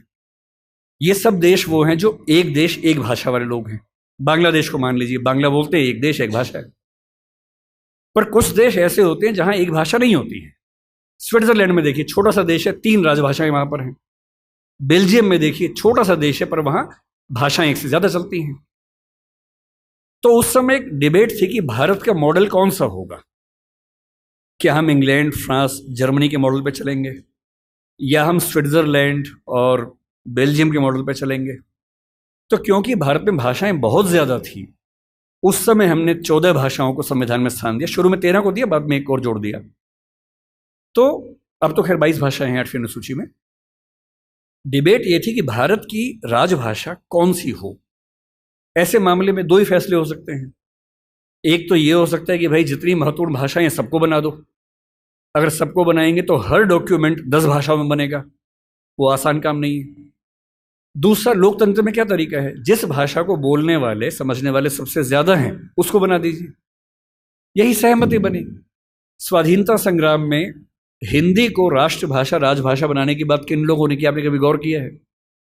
हिंदी को राष्ट्रभाषा बनाने के सबसे बड़े समर्थक कौन थे? महात्मा गांधी, गुजरात के थे, गुजराती आदमी। के एम मुंशी गुजरात के थे, पटेल गुजरात के थे, आज भी गुजरात के 2 लोग लगे हुए हैं। हिंदी को भारत की राष्ट्रभाषा बनाने की जो बात आई है, हिंदी समाज से ही नहीं आई है। महात्मा गांधी गुजराती व्यक्ति होकर हिंदी के पक्ष में सबसे ज्यादा अड़े हुए थे। महाराष्ट्र में तिलक थे, सावरकर थे, वो मराठी की बात नहीं कर रहे, वो हिंदी की बात कर रहे थे। पंजाब में लाला लाजपत राय थे। आप बंगाल में जाएंगे, केशव चंद्र सेन से परंपरा शुरू होती है, सुभाष चंद्र बोस तक परंपरा जारी है, वो सब हिंदी की बात कर रहे हैं। पूरे भारत में, दक्षिण भारत तक में ये सहमति बन गई थी। महात्मा गांधी ने पूरी एक संस्था खड़ी की, दक्षिण भारत हिंदी प्रचार सभा। कितने साल तक काम करते रहे वहां पर, एक सहमति बनाई पूरे देश में, क्योंकि इतना बड़ा स्वाधीनता आंदोलन बिना एक भाषा के नहीं चल सकता। बेबीलोन की कथा बन जाती, बाबेल जैसी, कि सब लोग अलग भाषाएं बोलते हैं, लड़े कैसे अंग्रेजों से। इसलिए कांग्रेस ने 1915 के आसपास से ही भाषा पे काम करना शुरू किया और ये मान लिया कि जब तक अंग्रेजी में काम करेंगे वकीलों का आंदोलन रहेगा, जनता का नहीं बनेगा। वो वकीलों का आंदोलन जनता का आंदोलन तब बना जब लोक भाषाओं में लड़ा गया, और लोक भाषाओं में सबसे बड़ी भूमिका हिंदी की रही। आज अगर कोई मुझसे पूछे कि भारत में कौन सी राजभाषा या संपर्क भाषा बन सकती है, आप डेटा देखिए, सेंसस को देखिए। हिंदी बोलने वालों की कुल संख्या पहली, दूसरी, तीसरी भाषा के तौर पर भारत में कितनी है इस समय? 69 करोड़ है 2011 के सेंसस में। 57% ऑफ पॉपुलेशन भारत की, first, second, third. First language में 43.6% है, तीनों मिला ले 57%, 69 करोड़ संख्या है। क्यों है? 10 राज्य हिंदी भाषा वाले हैं। फिर वो सारे राज्य जो संस्कृत से ही बने हैं, वो हमारे ननिहाल के हैं। इसलिए आप महाराष्ट्र जाएंगे, क्योंकि मराठी संस्कृत से बनी है, आपको मराठी हिंदी में दिक्कत नहीं आती, क्योंकि दोनों की रूट सेम है। यही गुजराती में है, यही पंजाबी में है, यही सिंधी में है, यही असमिया में है, यही ओडिया में है, यही बांग्ला में है। ये 7 राज्यों की भाषाएं संस्कृत के रूट से बनी हुई है, इसलिए हमारी रूट सेम होने से दिक्कत नहीं आती है। केवल दक्षिण भारत की 4 भाषाएं मुख्य रूप से, और उत्तर पूर्व की, असम की आगे की भाषाएं। उत्तर पूर्व में भी आप अरुणाचल प्रदेश जाइए, हिंदी में कहीं कोई दिक्कत नहीं है। अरुणाचल प्रदेश में बड़ा आश्चर्य की बात है कि हिंदी सब बोलते हैं। अंडमान निकोबार जाइए, हिंदी सब बोलते हैं, वहां पर कहीं कोई समस्या नहीं। हैदराबाद में हैदराबादी हिंदी चलती है। मुंबई मराठी क्षेत्र होकर हिंदी का गढ़ बना हुआ है। और जो दक्षिण के 4 राज्य हैं, उनमें भी, क्योंकि 10वीं क्लास तक हिंदी आमतौर पर स्कूल में पढ़ाई जाती है, तमिलनाडु में कुछ गांवों को छोड़ देंगे, मैं पूरा भारत ठीक से घुमा हुआ है, और मुझे आज तक हिंदी से काम चलाने में दिक्कत नहीं आई। 69 करोड़ की आबादी 121 करोड़ में से आज 145 करोड़ हैं। ये संख्या मिनिमम आप मान के चलिए कि 75 करोड़ के आसपास होने वाली, 80 करोड़ होने वाली है। इस 69 करोड़ अगर मैं 2011 की बात मान लूं, तो तुलना में कौन है? नंबर 2 पर कौन आता है? बांग्ला। हिंदी में कितना है? 57% है। बांग्ला में कितना है? 9% है। आप किसे बनाएंगे राजभाषा भारत की? संपर्क भाषा किसे बनाएंगे? 57% के बाद सीधा 9% है। नंबर 3 पे मराठी आती है, अभी आ गई है। पहले नंबर 3 पे तेलुगु थी, अब मराठी आ गई है। कितना है? 8.7% है। नंबर 4 पर तेलुगु है, 8% के आसपास है। यानी एक भाषा बोलने वाले 57% हैं, नंबर 2 वाले 9, 8.7, 8, 6, 4, 3। क्या लोकतांत्रिक तरीके से कोई कंपटीशन बनता है किसी तरह का? और संपर्क भाषा संविधान लिखे या ना लिखे, संविधान में लिखा भी नहीं है। संविधान में कहीं नहीं लिखा कि भारत की संपर्क भाषा कौन सी है, ना लिखा है भारत की राष्ट्रभाषा कौन सी है, केवल लिखे भारत की राजभाषा कौन सी है। 14 सितंबर को हुआ था, उस समय आर्टिकल 301 था, लेकिन जब संविधान फाइनल हुआ तो आर्टिकल 343 से 351 तक का हिस्सा जो अंतिम प्रारूप संविधान का बना, उसमें राजभाषा का है। भाग 17 है, जो प्रारूप में भाग 14 था। इसलिए हमें डरने की जरूरत नहीं है। हम स्वाभाविक तौर पर भारत के भाषा के डेमोग्राफी के नक्शे में सबसे बुलंद आवाज हैं, तो हमारी आवाज की पहचान होनी चाहिए। हमें खौफ किस बात का होना चाहिए? क्यों मिरांडा बनने की जरूरत है भाई? अपने धौस में रहिए, आत्मविश्वास से भर के रहिए।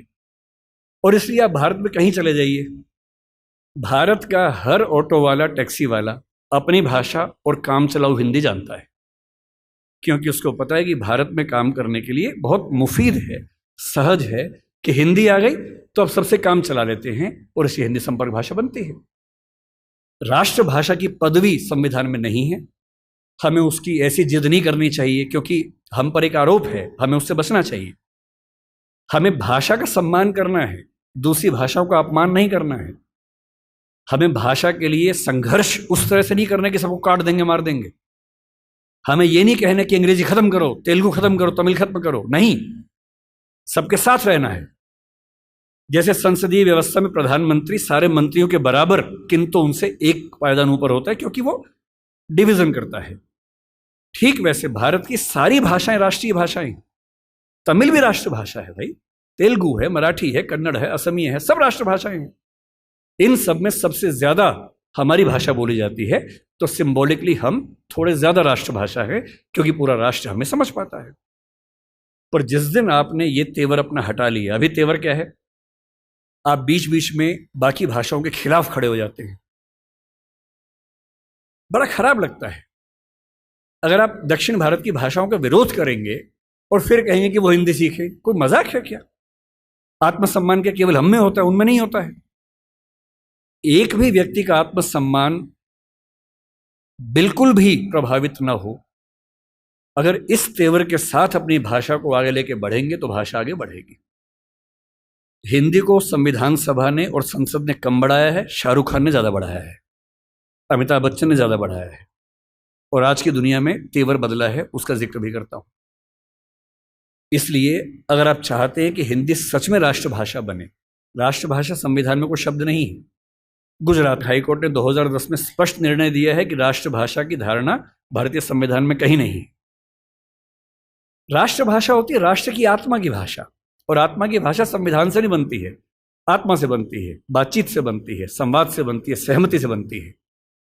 अगर आप सच में चाहते हैं कि तमिलनाडु, केरल, आंध्र प्रदेश, तेलंगाना, कर्नाटक, नागालैंड, त्रिपुरा, मिजोरम, मेघालय के लोग हिंदी सीखें, तो बड़े होने का फर्ज निभाइए, आगे बढ़ के उनकी भाषा सीखिए। इसी को त्रिभाषा फार्मूला कहा गया था, 1948 में पहली बार कहा गया था, और बेल्जियम और स्विट्जरलैंड से ही प्रेरणा ली गई थी। 1968 में संसद ने प्रस्ताव पारित किया त्रिभाषा फार्मूले के लिए, पर हमने उसको ठीक से अपनाया नहीं।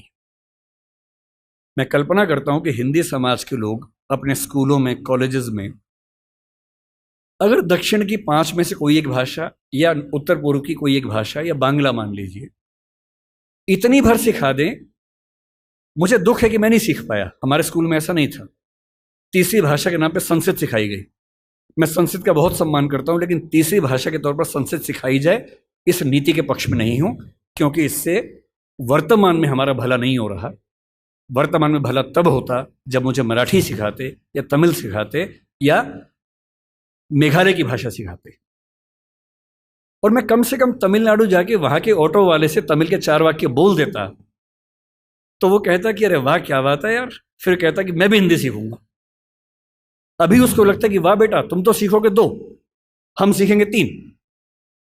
और इसलिए जब तक हम थोड़ा आगे बढ़कर उन भाषाओं को नहीं अपनाएंगे, तब तक ये उम्मीद करना कि वो हमारी भाषा को अपना लेंगे, जबरदस्ती की बात है।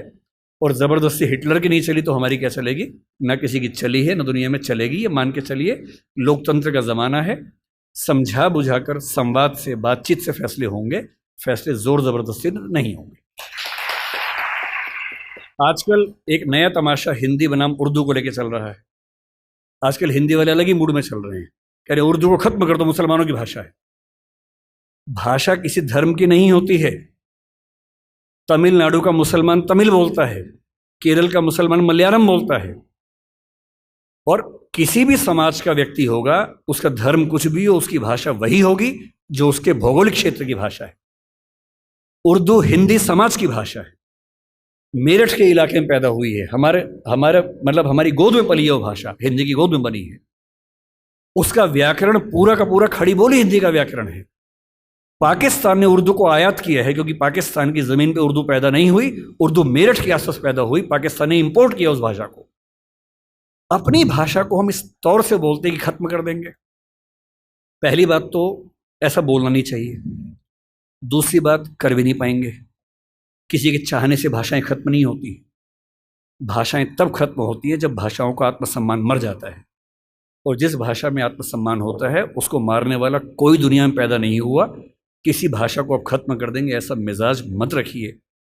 कुछ दिन पहले जावेद अख्तर साहब कहीं मंच पर बोल रहे थे, किसने उनसे यही सवाल पूछ लिया, तो उन्होंने एक बड़ा अच्छा शेर बोला, अगर मैं ठीक याद कर रहा हूँ उन्होंने कहीं बोला था वो शेर, और ये शेर उर्दू पे नहीं है, इसको आप हिंदी पे अप्लाई कर लीजिए। कोई आपको हिंदी पे डराए तो हिंदी पे अप्लाई कर लीजिए। शेर ये बोला, उर्दू को हम एक रोज मिटा देंगे जहां से। किसी ने कहा कि हम उर्दू खत्म कर देंगे। उर्दू को हम एक रोज मिटा देंगे जहां से, ये बात भी कमबख्त ने उर्दू में कही है। अजीबोगरीब बातें हैं। हिंदी बोलने वाला 10 वाक्य बोल के दिखाए और उर्दू का एक शब्द इस्तेमाल ना करे। उर्दू बोलने वाला 10 वाक्य बोल के दिखाए, संस्कृत से बदला हुआ कोई शब्द इस्तेमाल ना करे, करके दिखा दे। पाकिस्तान के लोग करके दिखा दें। मैं एक बार पाकिस्तान के नेताओं की भाषा सुन रहा था, बहुत ध्यान से सुना, नोट किया, और मैंने पाया कि 100 शब्द बोलते हैं तो कम से कम 30 शब्द संस्कृत से बदले हुए शब्द बोलते हैं। और तेवर क्या है कि हम तो उर्दू वाले हैं। उर्दू बोलने वाला कितनी भी ताकत लगा ले संस्कृत से बच ही नहीं सकता। हिंदी वाला कितनी भी ताकत लगा ले उर्दू से बच ही नहीं सकता। इतने शुद्धतावादी मत बनिए कि आप अलग थलग पड़ जाएं, एक टापू पे अकेले खड़े हों। भाषा बढ़ती है साथ चलने से, न कि एकदम शुद्ध होके अलग थलग हो जाने से। अंग्रेजी में हर साल नए शब्द आते हैं। इतालवी भाषा का शब्द माफिया है, अंग्रेजी ने लिया, दुनिया भर के लोग बोलते हैं माफिया माफिया माफिया। इटालियन का शब्द है, अंग्रेजी ने प्रचारित किया उस शब्द को। समोसा खा खा के हम पगलाए रहते हैं। समोसा हमारा अपना शब्द नहीं। हमारे बहुत सारे ऐसे शब्द जो हमारे मूल शब्द मानते हैं वो हमारे शब्द नहीं है, हमने सीखे हैं। सीखना चाहिए। भाषा दुनिया का हर समाज भाषा बना रहा है, क्यों हम उन सबसे ना सीखें। और अंतिम बात यह है कि एक भाषा होती है मनोरंजन की भाषा। हिंदी का कोई बाल भी बांका नहीं कर सकता उस भाषा के तौर पर। जब से सोशल मीडिया आया उसने क्रांति कर दी है, आप ही लोगों ने, और किसने की है। और सोशल मीडिया पे एक अलग तेवर है। मैंने कल यहां आने के लिए सोचा कि थोड़ा सा तथ्य देख लूं, क्या लेटेस्ट तथ्य हैं।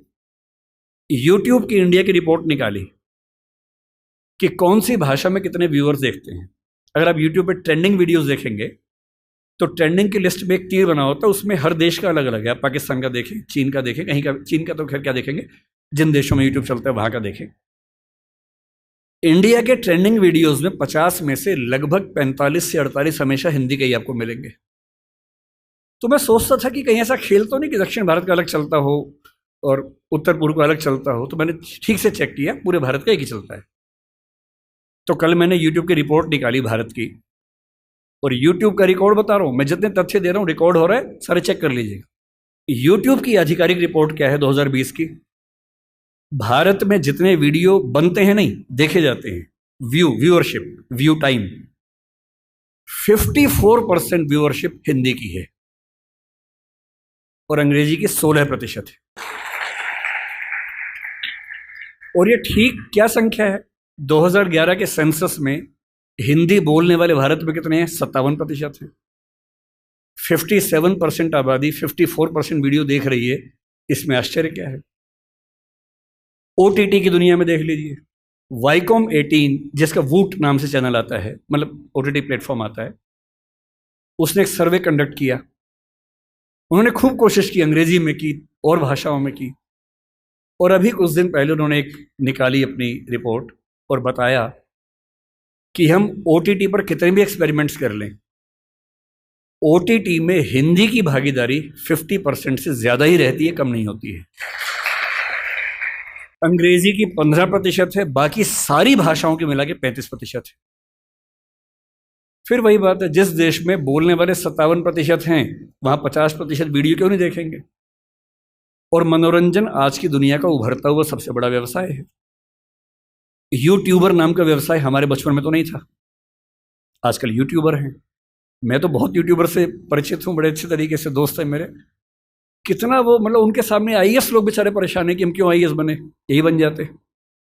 मतलब एक एक महीने के 10 लाख, 20 लाख, 50 लाख, 1 करोड़, 3 करोड़ रुपए कमाते हैं, साथ ही प्रसिद्ध है बहुत ज्यादा।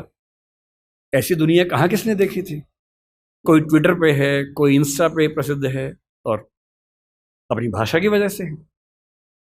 अच्छा, इंडस्ट्री में अंग्रेजी का बोलबाला ज़्यादा है।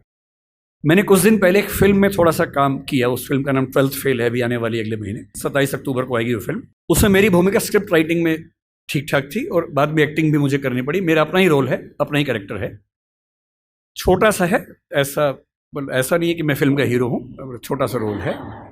कहीं आप जाएं और आपको बड़ी निराशा हो, थोड़ा सा है। तो मैं स्क्रिप्ट राइटिंग कर रहा था, फिल्म हिंदी की है, विधु विनोद चोपड़ा उस फिल्म के डायरेक्टर हैं और प्रोड्यूसर भी हैं। तो उन्होंने मुझसे कहा कि स्क्रिप्ट हमने लिखी है लेकिन उसमें थोड़ा सा काम करने की ज़रूरत है। फिर तय हुआ कि हम फिर से स्क्रिप्टिंग करेंगे उस फिल्म की। तो करीब 70 सीन है, जिनमें से अनुमान से 20-25 मैंने खुद लिखी हैं। वो बड़ा मुश्किल काम होता है। मुझे लगता था कि 2-4 दिन का काम होगा, लेकिन वो 6 से 8 घंटे में एक सीन हो पाता था, तो 2-2 दिन में जाके एक सीन पूरा होता था। बड़ा मुश्किल काम था। फिर खारिज भी होता था, उसमें फिर अमेंडमेंट्स होते थे। 100 बार तो फाइनल ही हुआ, फाइनल नंबर 2, फाइनल नंबर 3, ऐसे करते करते फाइनल होता था। इंटरेस्टिंग बात क्या है कि जब स्क्रिप्ट मेरे पास आई ओरिजिनल, हिंदी भाषा में पर रोमन लिपि में थी। यानी फिल्म में जैसे मान लीजिए सीन है कि मनोज के हाथ में 2 नाली बंदूक है, तो क्या लिखें? MANOJKEHATHMEDONALI BANDOOKHAI। अच्छा, मुझे हिंदी रोमन लिपि में पढ़ने में बड़ी बाधा होती है, दुविधा होती है। एक तो बात यहां से वहां हो जाती है, जैसे कोई ध और ढ का अंतर बता ही नहीं सकता अगर मैं रोमन में लिखूं। कोई ऐसा शब्द हो जिसमें ध और ढ में कंफ्यूजन हो जाए। अब मैं कुछ भी करके नहीं समझ सकता कि DH ध है कि ढ है, क्योंकि वो लिपि मेरी भाषा के हिसाब से बनी ही नहीं है। ड़ अंग्रेजी में मैं कितनी भी कोशिश करूं लिख ही नहीं सकता हूं, ण लिख ही नहीं सकता हूं। मैं हरियाणा में जा रहा हूं और मैं हरियाणा में बोल रहा हूं कि बालक इधर आ, बालक नहीं बोलते हैं, ड़ बोलते हैं, जो ड़ भी नहीं है ल भी नहीं है, दोनों के बीच के साउंड है। अब मैं रोमन में कितनी भी कोशिश करके लिख ही नहीं सकता वो चीज। और एक्टर को बोलना क्या है? बालक। सड़क नहीं लिख सकता हूं, SARAK या SADAK कैसे लिखूं? या तो उस लिपि को उसके फोनेटिक्स के हिसाब से चेंज करूं, जो फिलोसफी में हम करते भी हैं, नहीं तो कैसे काम चले। तो मैंने उनसे कहा, मैंने कहा सर मैं, देखिए मुझे बड़ी असुविधा होती है इसमें, मैं देवनागरी में लिखूंगा और आप कहेंगे तो मैं उसको रोमन में कर दूंगा बाद में, पर पहली बार मैं आत्मा में उतरने दो, मुझे देवनागरी में लिखने दो। तो उनको आश्चर्य हुआ कि ऐसा भी होता है, क्योंकि उस इंडस्ट्री में आमतौर पर ऐसा नहीं होता है। तो मैंने देवनागरी में एक सीन लिखा, लिख के भेजा। नियम था कि मैं रोज रात को 3 बजे ईमेल करता था। मेरा शेड्यूल था 3 बजे सोने का, उनका था 5 बजे उठने का। तो 5 बजे उठ के पढ़ते थे और 6 बजे तक कमेंट्स आ जाते थे, फिर मैं उठने के बाद उसको ठीक करता था। तो जब पहली बार मैंने भेजा उनको हिंदी में सीन लिख के, तो नेक्स्ट डे वीडियो कॉल हमारी चल रही थी। अब सोचिए, विधु विनोद चोपड़ा जो कि बहुत बड़े डायरेक्टर प्रोड्यूसर है इस इंडस्ट्री के, 5-6 लोग टीम में हैं, बड़े बड़े लेखक हैं, डायरेक्टर्स हैं, वो सब उस टीम में वीडियो कॉन्फ्रेंसिंग में हैं। सबके सामने क्या बोले यार ईमानदारी की बात है, पढ़ के मज़ा आ गया। मुझसे काफ़ी बड़े हैं, मुझे छोटे भाई की तरह मानते, बोले विकास अब तू ऐसे लिख यार, ऐसी मज़ा आता है। और बाकी टीम को बोले कि तुम्हें इंग्लिश में करना हो कर लेना, बाद में हम हिंदी में करेंगे। उसके बाद वो पूरी फिल्म हिंदी में लिखी गई। बाद में इंग्लिश में हुआ, जब शूटिंग हुई तो उसको इंग्लिश में कुछ एक्टर्स के लिए किया गया, क्योंकि हर एक्टर नहीं समझ पाता।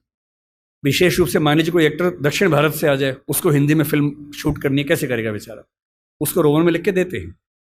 पर कुछ लोग हैं, अमिताभ बच्चन एक ज़माने में ऐसा करते थे, आशुतोष राणा इस समय ऐसा करते हैं। मेरे मित्र हैं, कुछ दिन पहले बता रहे थे कि उनकी स्क्रिप्ट अभी भी हिंदी में लिखी हुई आती है, देवनागरी में लिखी हुई आती है। उनका तेवर है कि भाई देवनागरी में पढ़ूंगा, रोमन में नहीं आत्मा पकड़ में आती है, तो करते हैं उसमें। मेरा जो कहना है वो ये कि मनोरंजन की दुनिया में इतने अवसर हैं और उन अवसरों में हिंदी का मुकाबला किसी भाषा में नहीं हो सकता है। बस थोड़ा सा अपनी ताकत का एहसास करिए, घबराइए मत, डरिए मत। हिंदी समाज की सबसे बड़ी समस्या एक ऐसा डर है जो बिना किसी वजह के, जो मिरांडा को था। वो योग्य थी, समझदार थी, पर उसको ये एहसास करा दिया गया था कि तुम सही फैसले नहीं कर सकती हो, तुम्हारे फैसले हम करेंगे। यही हिंदी समाज की बात है। और हिंदी समाज से मेरा निवेदन सिर्फ इतना है, किसी भाषा से नफरत नहीं करनी है, बाहें फैलाकर सबका स्वागत करना है। अंग्रेजी से भी मोहब्बत करनी है, उससे ज़्यादा तमिल तेलुगु से करनी है, उससे ज़्यादा हिंदी से करनी है, और सब भाषाओं को साथ लेकर, उर्दू को भी साथ लेकर, आत्मविश्वास से भरकर, बिना किसी हीन भावना से युक्त होकर, सोशल मीडिया के इस नए उत्सव को मनाते हुए, व्यापार व्यवसाय की दुनिया में, विज्ञापन की दुनिया में हिंदी की ताकत का एहसास करते हुए जब अपनी भाषा का सम्मान करेंगे तो नज़ारा कुछ और होगा। मैं रामविलास शर्मा, आपने नाम सुना होगा उनका, हिंदी के विद्यार्थी हैं, उन्होंने बड़ी गहरी बात कही थी। उनका एक कंसेप्ट है, आपने पढ़ाई होगा, हिंदी जातीयता को लेकर उन्होंने खूब बात की। उन्होंने कहा कि भारत की अकेली हिंदी भाषा है जिसमें जातीयता की भावना कम है। जो मैंने कहा ना कि स्पेनिश लोगों में, डच लोगों में, उन सब में अपनी भाषा के सम्मान का भाव है, जर्मन लोगों में, फ्रेंच लोगों में है, वो भाव आपको मराठी में दिखेगा, तमिल में, तेलुगु में, कन्नड़ में, ओडिया में, बांग्ला में, सब में दिखता है। अपनी भाषा को लेकर एक गरिमा का भाव, सम्मान का भाव, पता नहीं क्यों वो हिंदी में नहीं दिखता है। थोड़ा लाइए, कॉन्फिडेंस से रहिए। कोई अंग्रेजी में डराए, मत डरिए। भारत में कोई आपसे कहे कि तुमको इंग्लिश नहीं आती है, उतना ही तेवर से कहिए तुमको हिंदी नहीं आती है। क्योंकि भाई, जिस देश में 57% आबादी हिंदी बोलती हो, अंग्रेजी सेकंड थर्ड लैंग्वेज में अच्छी खासी है, 10% से ऊपर है कुल मिला के। अगर तीनों स्तरों को मिला लें तो हिंदी की एकदम बाद अंग्रेजी आती है, फिर बांग्ला आती है, 10.5% के आसपास है। क्योंकि सेकंड लैंग्वेज, थर्ड लैंग्वेज में अंग्रेजी का बोलबाला बहुत ज़्यादा है। फर्स्ट लैंग्वेज में वो केवल 2,70,000 लोगों की भाषा है। तो भी हिंदुस्तान में हिंदी नहीं आना और अंग्रेजी नहीं आना, अगर ये दोनों शर्मिंदगी की बातें हैं तो ज़्यादा शर्मिंदगी की बात कौन सी है? हिंदी ना आना। तो कोई अगर आपसे बोले कि मुझको हिंदी नहीं आता है, तो आप ऐसे बोलना कि मुझको अंग्रेजी नहीं आता है, और थोड़ी बहुत आती है, मेरा काम चल जाता है। अगर मुझे खेती करनी है तो मुझे अंग्रेजी क्यों चाहिए? अगर मुझे छोटा मोटा उद्यम करना है, अंग्रेजी क्यों चाहिए? हाँ, अगर मुझे सुप्रीम कोर्ट का वकील बनना है तो अंग्रेजी चाहिए। अगर मुझे एकेडमिक्स में, रिसर्च में जाना है, माइक्रोबायोलॉजी में जाना है, तो अंग्रेजी चाहिए। और उसमें भी धीरे धीरे क्यों ऐसा ना हो कि हिंदी में पढ़ने लिखने की संस्कृति बने। एक अंतिम निवेदन आपसे कर रहा हूँ। हिंदी समाज को लेकर मेरी गंभीर शिकायत है कि हम पढ़ते लिखते नहीं हैं, अफवाहें फैलाते हैं, अफवाहें सुनते हैं, प्रभावित होते हैं। थोड़ा पढ़िए, तथ्यों को देखिए, रिपोर्ट्स को पढ़िए, किसी भी मुद्दे पर जो तथ्य हैं उनको समझकर अपनी राय बनाइए, दिमाग की खिड़कियां खोलिए। और मेरा मानना है कि एक समाज के तौर पर यदि हम ऐसे हो जाएंगे तो हमारा सम्मान खुद ब खुद दुनिया भर में होगा। केवल भारत का मसला नहीं है, पूरी दुनिया में होगा। धन्यवाद। सर, मैं अंग्रेज़ी मीडियम की छात्रा हूँ, पर मतलब मैंने स्कूलिंग भी इंग्लिश मीडियम से की है, तो वहाँ भाषा बहुत सरल होती थी। पर जब मैं दिल्ली में आई, फिर बहुत बड़ी कन्फ्यूजन हो गई मेरे को। मेरे को लगता है मैं इंग्लिश में फिट नहीं बैठ पाती, हिंदी में भी फिट नहीं बैठ पाती। तो फिर इसका कोई सॉल्यूशन ना मेरे को ढंग से, मतलब इंग्लिश में चीज़ें हिंदी में चीज़ें समझने में ज़्यादा अच्छा लगता है, पर मेरा मीडियम इंग्लिश है और हिंदी में मुझे ज़्यादा इतनी मतलब जो डीप वाली पकड़ होती है वो नहीं है। आपकी भाषा कैसी है इसका फैसला 2-3 तरीके से होता है। पहला ये कि आपका सिंटैक्स, यानी भाषा में जो व्याकरण के नियम हैं, वाक्य बनाना, समझना, जटिल वाक्य बनाना, उन सब में आप सहज हैं या नहीं, ये पहला सवाल है। और दूसरा ये कि उसमें जितने नए नए शब्द आते हैं वो आपको समझ में आते हैं नहीं आते हैं। मेरे ख्याल से अगर आप अंग्रेजी माध्यम के विद्यार्थी हैं तो आपको अंग्रेजी में सिंटैक्स में दिक्कत नहीं होगी, टेंसेस समझ में आते होंगे, मुश्किल से मुश्किल वाक्य भी आपको समझ में आता है कि वाक्य कैसे बना हुआ है, लिख भी लेती होंगी आप। मेरे अनुमान से आपकी दिक्कत ज़्यादा इसलिए है कि शब्द इतने सारे नए अचानक आ रहे होंगे कि उन सबको समझ पाना मुश्किल होता होगा। तो मेरा अनुमान ये कि ये समस्या तो एक उर्वर भूमि है, अपनी भाषा को अच्छा करने का एक तरीका है। और पहले के लोग बोलते थे कि रोज़ 5 नए शब्द सीखो, वो एक आउटडेटेड कंसेप्ट है। आज का कंसेप्ट ये है कि जो भी शब्द आपके सामने पहली बार है उसे नोट कीजिए, उसे 2-3 तरह से वाक्यों में इस्तेमाल कीजिए, और उस डायरी के शब्दों को रोज कोशिश करके एक दो शब्दों का इस्तेमाल करते रहिए, तो अंग्रेजी को अच्छा बनाने के लिए 2-3 महीने काफी हैं। कोई रॉकेट साइंस थोड़ा ना है, भाषा ही तो है। भले मेरी समझ है कि कोई भी भाषा, चाइनीज को लेकर मैं थोड़ा पसोपेश में रहता हूं, सामान्यतः कोई भी भाषा सीखने के लिए 3 से 6 महीने पर्याप्त होते हैं ठीक स्तर तक सीखने के लिए, चाहे वो अंग्रेजी हो चाहे वो हिंदी हो। तो अगर आपने अंग्रेजी में पढ़ाई अपनी की है, शुरू कर दी है, तो अंग्रेजी में पढ़ें और शब्द बढ़ाएं। और वैसे अगर आपके टीचर क्लास के बाद अलग से उसी बात को थोड़ा हिंदी में भी समझा दें तो शायद ज़्यादा अच्छे समझ में आएगा। और मैं अंग्रेजी माध्यम के बच्चों को देखता हूँ, वो कहने को इंग्लिश मीडियम के, पर जब हिंदी में समझाओ तो ज़्यादा समझते हैं। तो टेक्निकल वर्ड्स अंग्रेजी के, बाकी हिंदी में। अगर टीचर ना भी समझाए, मुझे नहीं पता यहाँ का तरीका क्या है, 3-4 दोस्तों का ग्रुप बना लीजिए कि क्लास में जो समझा इंग्लिश में, चलो हिंदी में डिस्कस करते हैं। तकनीकी शब्द इंग्लिश के रखिए, उसमें भाषा हिंदी रखिए, तो समझ में आएगा ठीक से। जी सर, धन्यवाद सर। जी सर, मेरा नाम समीक्षा मिश्रा है और मैं हिंदी विभाग की द्वितीय वर्षीय छात्रा हूँ। सर, पहले तो आपके वक्तव्य के लिए बहुत बहुत धन्यवाद। इससे पहले मैंने आपको हंसराज महाविद्यालय में सुना, मुझे वहाँ सुन के भी बहुत अच्छा लगा, पर आज अपने महाविद्यालय में इतने पास से आपको सुनकर बहुत ज़्यादा अच्छा लग रहा है। सर, मैं आपसे बहुत प्रभावित हूँ और इतनी उम्र में भी आकर आपके जो मुखमंडल पर तेज हमेशा रहता है, उसके लिए भी बहुत ज़्यादा प्रभावित हूँ। आपको क्या लगता है कि मैं 80 साल का हूँ, 90 साल का हूँ? सर, मैं आपके यहाँ आने से पहले मैंने आपकी उम्र गूगल पे सर्च की थी, 49 बताया था। सर, एडवांस में जन्मदिन की शुभकामनाएं। सर, प्रश्न पे आती हूँ। सर, आपने कहा कि हिंदी ताकतवर है लेकिन उसका एहसास दिलाने वाला कोई नहीं है, और हिंदी समझदार है लेकिन उसे बताने वाला कोई नहीं है। आज भी हम देखते हैं, जैसे आपने भाषाओं के शब्दों को लेकर झगड़े पर बात की, भाषाओं जो आज झगड़े होते हैं। सर, आज एक ऐसा ही झगड़ा उठा है, थोड़ा राजनीतिक पक्ष है, लेकिन मैं जानना चाहूँगी आपके विचार कि आज भारत है और इंडिया शब्द है, इसको लेकर बड़ा विवाद छिड़ रहा है, और जो मीडिया है वो इस पर बड़ा मिर्च मसाला लगा के बताती है कि सरकार से पूछती है कि ये जनता जानना चाहती है, बल्कि जनता दोनों नामों में सुखी है। तो इस पर आपके क्या विचार हैं? क्या हमें उस इंडिया शब्द को अपना लेना चाहिए या दोनों ही हमारे लिए बेहतर है? देखिए, मैं फिर कहूँगा कि मुद्दों को ना अलग करके समझना पड़ेगा। पहली बात, ये विवाद इस समय क्यों उठा, इसके पीछे राजनीतिक कारण हैं, आपको भी पता है, मुझे भी पता है। मेरी अपनी समझ ये है कि 2 तरह से मुद्दे को देखने। पहली बात, ये उठा क्यों, और दूसरी बात, सही क्या है, गलत क्या है। ये उठा क्यों, इसके पीछे राजनीतिक पृष्ठभूमि पूरा देश जानता है, आप भी जानती है, मैं भी जानता हूं। पर कोई मुद्दा राजनीतिक वजह से उठा इसलिए मुद्दा ही गलत है, ऐसा नहीं होता है। राजनीति कई बार गलत काम करती है, कई बार सही काम कर देती है, और जनता के दबाव में अगर सही काम हो ही जाए, राजनीतिक वजह से ही हो, तो भी क्या बुरा है। अब आते हैं इस सवाल पर कि भारत और इंडिया में से क्या सही है। संविधान सभा में इस पर खूब बहस हुई थी। यह हमारे संविधान का अनुच्छेद 1 है और उसमें लिखा हुआ है, India that is Bharat shall be A union of states. बड़ी इंटरेस्टिंग बात है कि उस समय डिबेट थी कि भारत का नाम भारत रखें या इंडिया रखें। कुछ लोगों ने आर्यव्रत भी कहा, आर्यव्रत कहा, कुछ ने हिंदुस्तान कहा, सब नाम चले। अंत में सहमति बनी कि नहीं, भारत और इंडिया ही ठीक है। नेहरू जी ने खुल के तो नहीं, पर नेहरू जी के पर्सपेक्टिव से जो बात वहां पर ज्यादा आई वो ये थी कि हमारे संविधान के बनने की प्रक्रिया में जो बहुत सारे एक्ट थे जो अंग्रेजों ने बनाए थे, जैसे इंडिया इंडिपेंडेंस एक्ट 1947 का है, 1935 का एक्ट था, उन सब में इंडिया का इस्तेमाल था।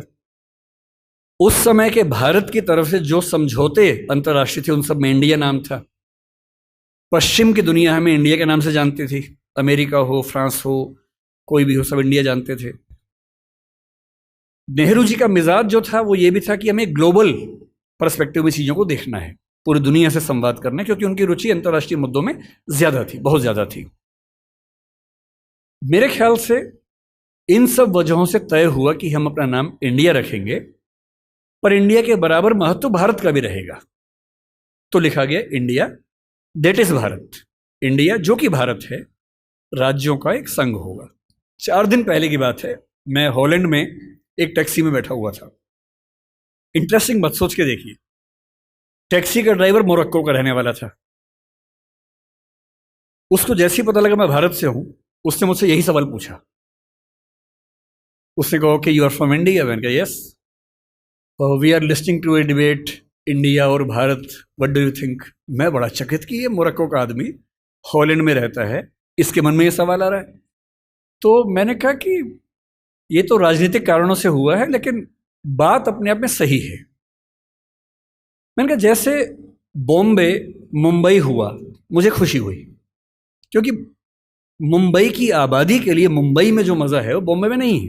बॉम्बे तो अंग्रेज़ों ने नाम दिया था। कोलकाता को कैलकाटा अंग्रेज़ों ने किया, तो बंगाल के लोगों ने कोलकाता कर दिया उसको। दिल्ली को दिल्ली के लोगों ने दिल्ली कर दिया, दिल्ली ही बना के रखा हुआ है, DILLI, ये होना चाहिए। कहे कि दिल्ली भाई, हम क्यों दिल्ली बोलेंगे दिल्ली को? ये सारे तर्क अगर सही हैं, अगर बर्मा का नाम म्यांमार होना सही है क्योंकि उनकी जनता की आवाज तो म्यांमार में है, बर्मा में नहीं है। श्रीलंका और सीलोन की डिबेट में वो अपने आप को सीलोन ना मानना चाहे, श्रीलंका मानना चाहें, क्योंकि उनकी भाषा श्रीलंका बोलती है। तो मेरे मन में सवाल बड़ा साफ आता है कि भारत इंडिया क्यों होना चाहिए। मैं फिर स्पष्ट कर दूं, मैं सरकार के पक्ष में नहीं बोल रहा हूं, मुझे उनसे रत्ती भर मतलब नहीं, मैं एक विचार की बात कर रहा हूं। और मैं जब संविधान पढ़ाया करता था, अनुच्छेद 1 पढ़ाते हुए मैं हमेशा बोलता था कि मुझे चुभन होती है ये पढ़ते हुए कि इंडिया दैट इज भारत। दोनों ही लिखने थे तो भारत दैट इज इंडिया कर देते। अगर दोनों ही लिखने थे, ठीक है, दोनों रखें, क्या दिक्कत है। इंटरेस्टिंग बात इसके बाद है, मोरक्को के उस ड्राइवर ने उसके बाद पता है क्या कहा, हिंदी में अगर बताऊं, बोले अच्छा अच्छा ये मामला है, अब समझ में आया। फिर बोले कि बड़ी इंटरेस्टिंग बात है, हमारा नाम मोरक्को पड़ गया फ्रेंच लोगों की वजह से। मोरक्को के लोग मोरक्को को मगरिब बोलते हैं। और जब मैं सऊदी अरबिया गया, सऊदी अरब के लोगों ने मुझसे पूछा कहां से आए हो, मैंने कहा मोरक्को। उन्होंने इस भाव से देखा कि मैं पागल हूं, बोले नहीं, मगरिब से आए हो। अगर मगरिब की आबादी खुद को मगरिब कह के खुश है, तो उसे फ्रेंच लोगों की वजह से मोरक्को क्यों कहा जाए। इंडिया शब्द वेस्ट ने दिया और बुरे भाव से दिया। उनकी नज़र में इंडियन होने का मतलब है बहुत पिछड़ा हुआ होना, रेड इंडियंस, वेस्ट इंडियंस। तो आज ये क्यों हुआ, मैं समझता हूं कि राजनीतिक निहितार्थ है और उस राजनीति में मेरी रुचि जरा सी भी नहीं है।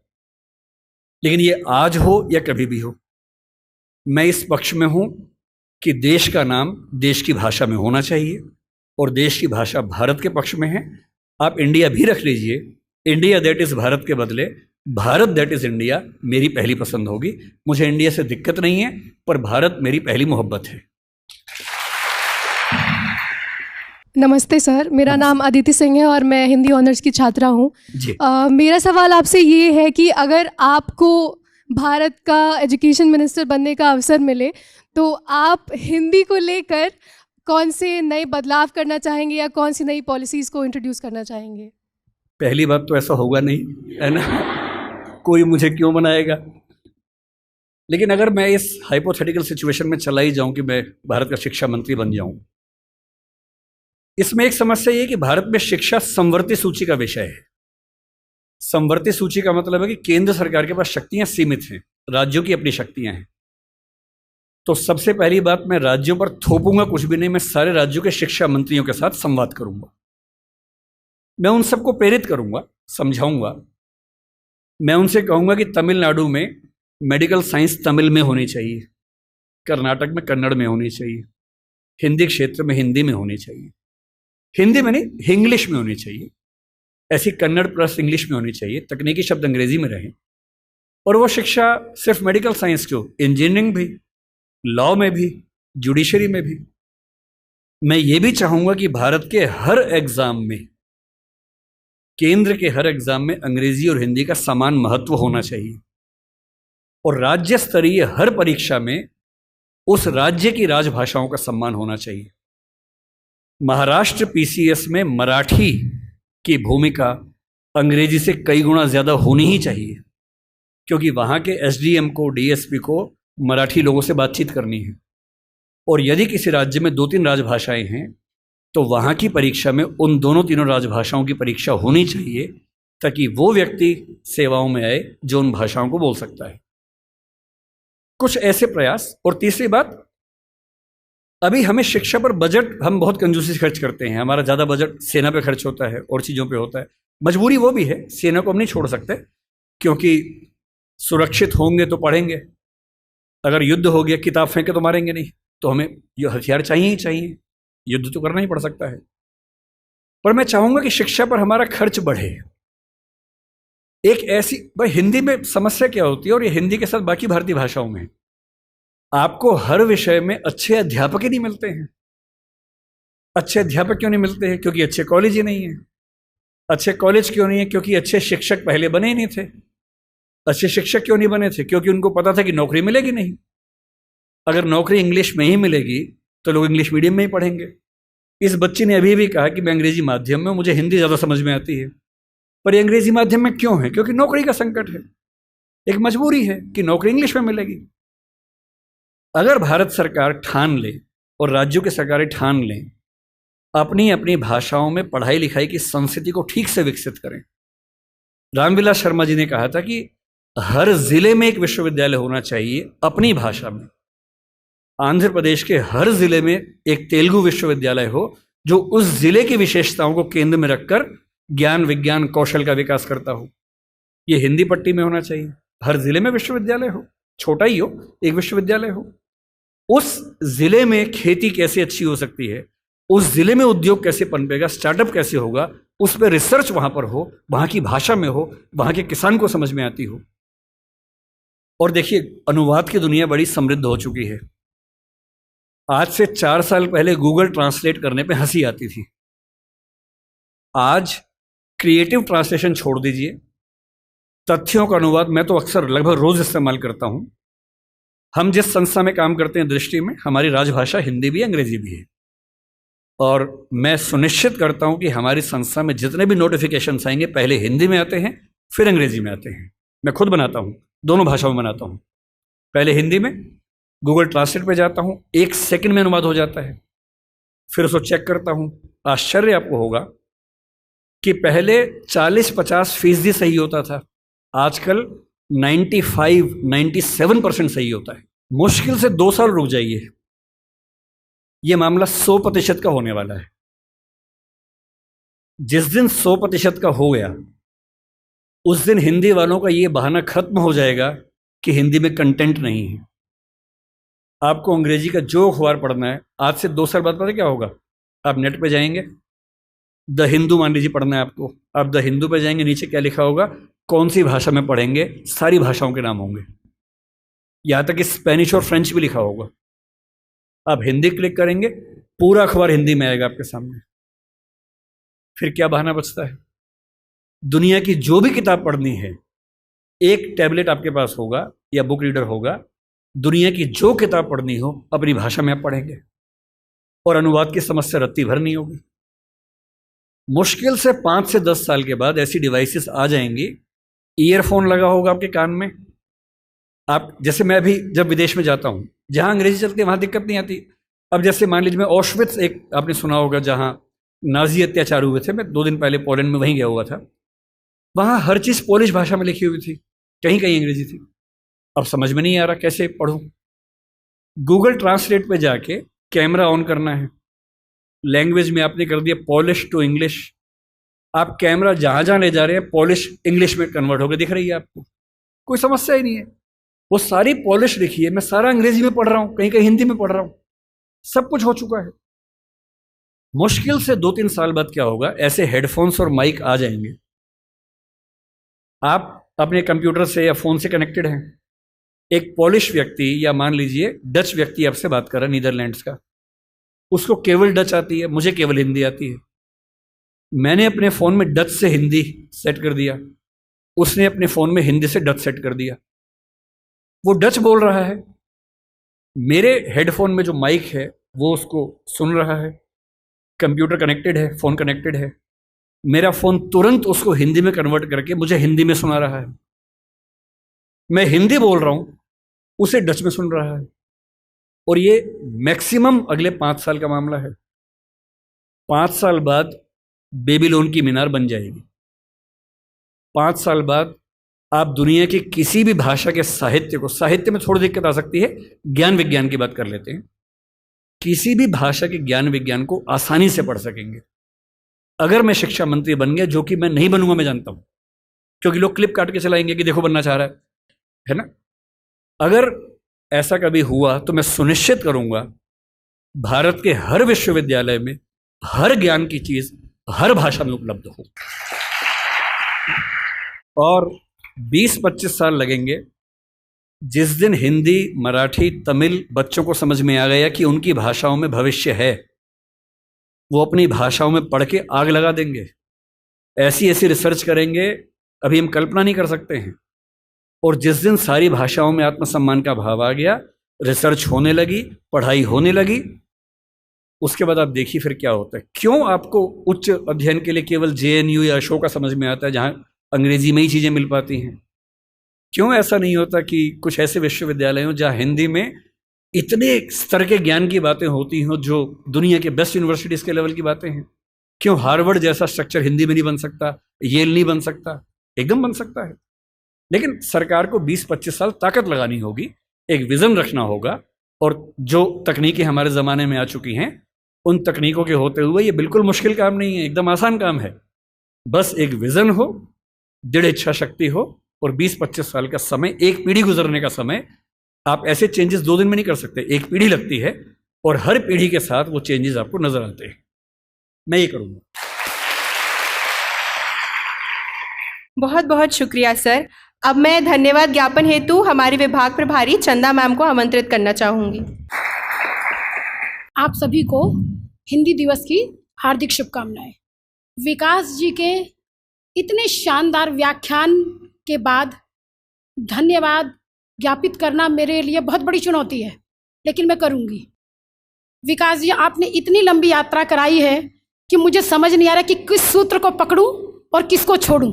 आपने जो मिरांडा के कैरेक्टर से हमारे विद्यार्थियों को परिचित कराया है कि उसकी ताकत क्या है, उसका आत्मविश्वास क्या है, मुझे पूर्ण विश्वास है कि हमारे बच्चों में जो हिंदी भाषियों में जो हीनता बोध है, वो आज इस ऑडी से जब निकलेंगे ना, तो मुझे पूरा विश्वास है कि आपके मुखमंडल की आभा हमारे विद्यार्थियों के मुख पर होगी।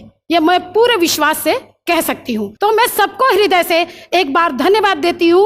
और चूंकि मुझे पता है कि विकास जी की अगली मीटिंग है, इसीलिए मुझे ये बात समेटनी पड़ रही है। और आत्मा और मिरांडा के एक्चुअल जो कैरेक्टर है उसको लेके जाएं, और विकास जी के जो मुखमंडल की जो आभा है वो अपने चेहरे पर बरकरार रखें। इन्हीं शब्दों के साथ मैं विकास जी के साथ साथ इस ऑडी में उपस्थित प्रत्येक श्रोता को धन्यवाद देती हूँ।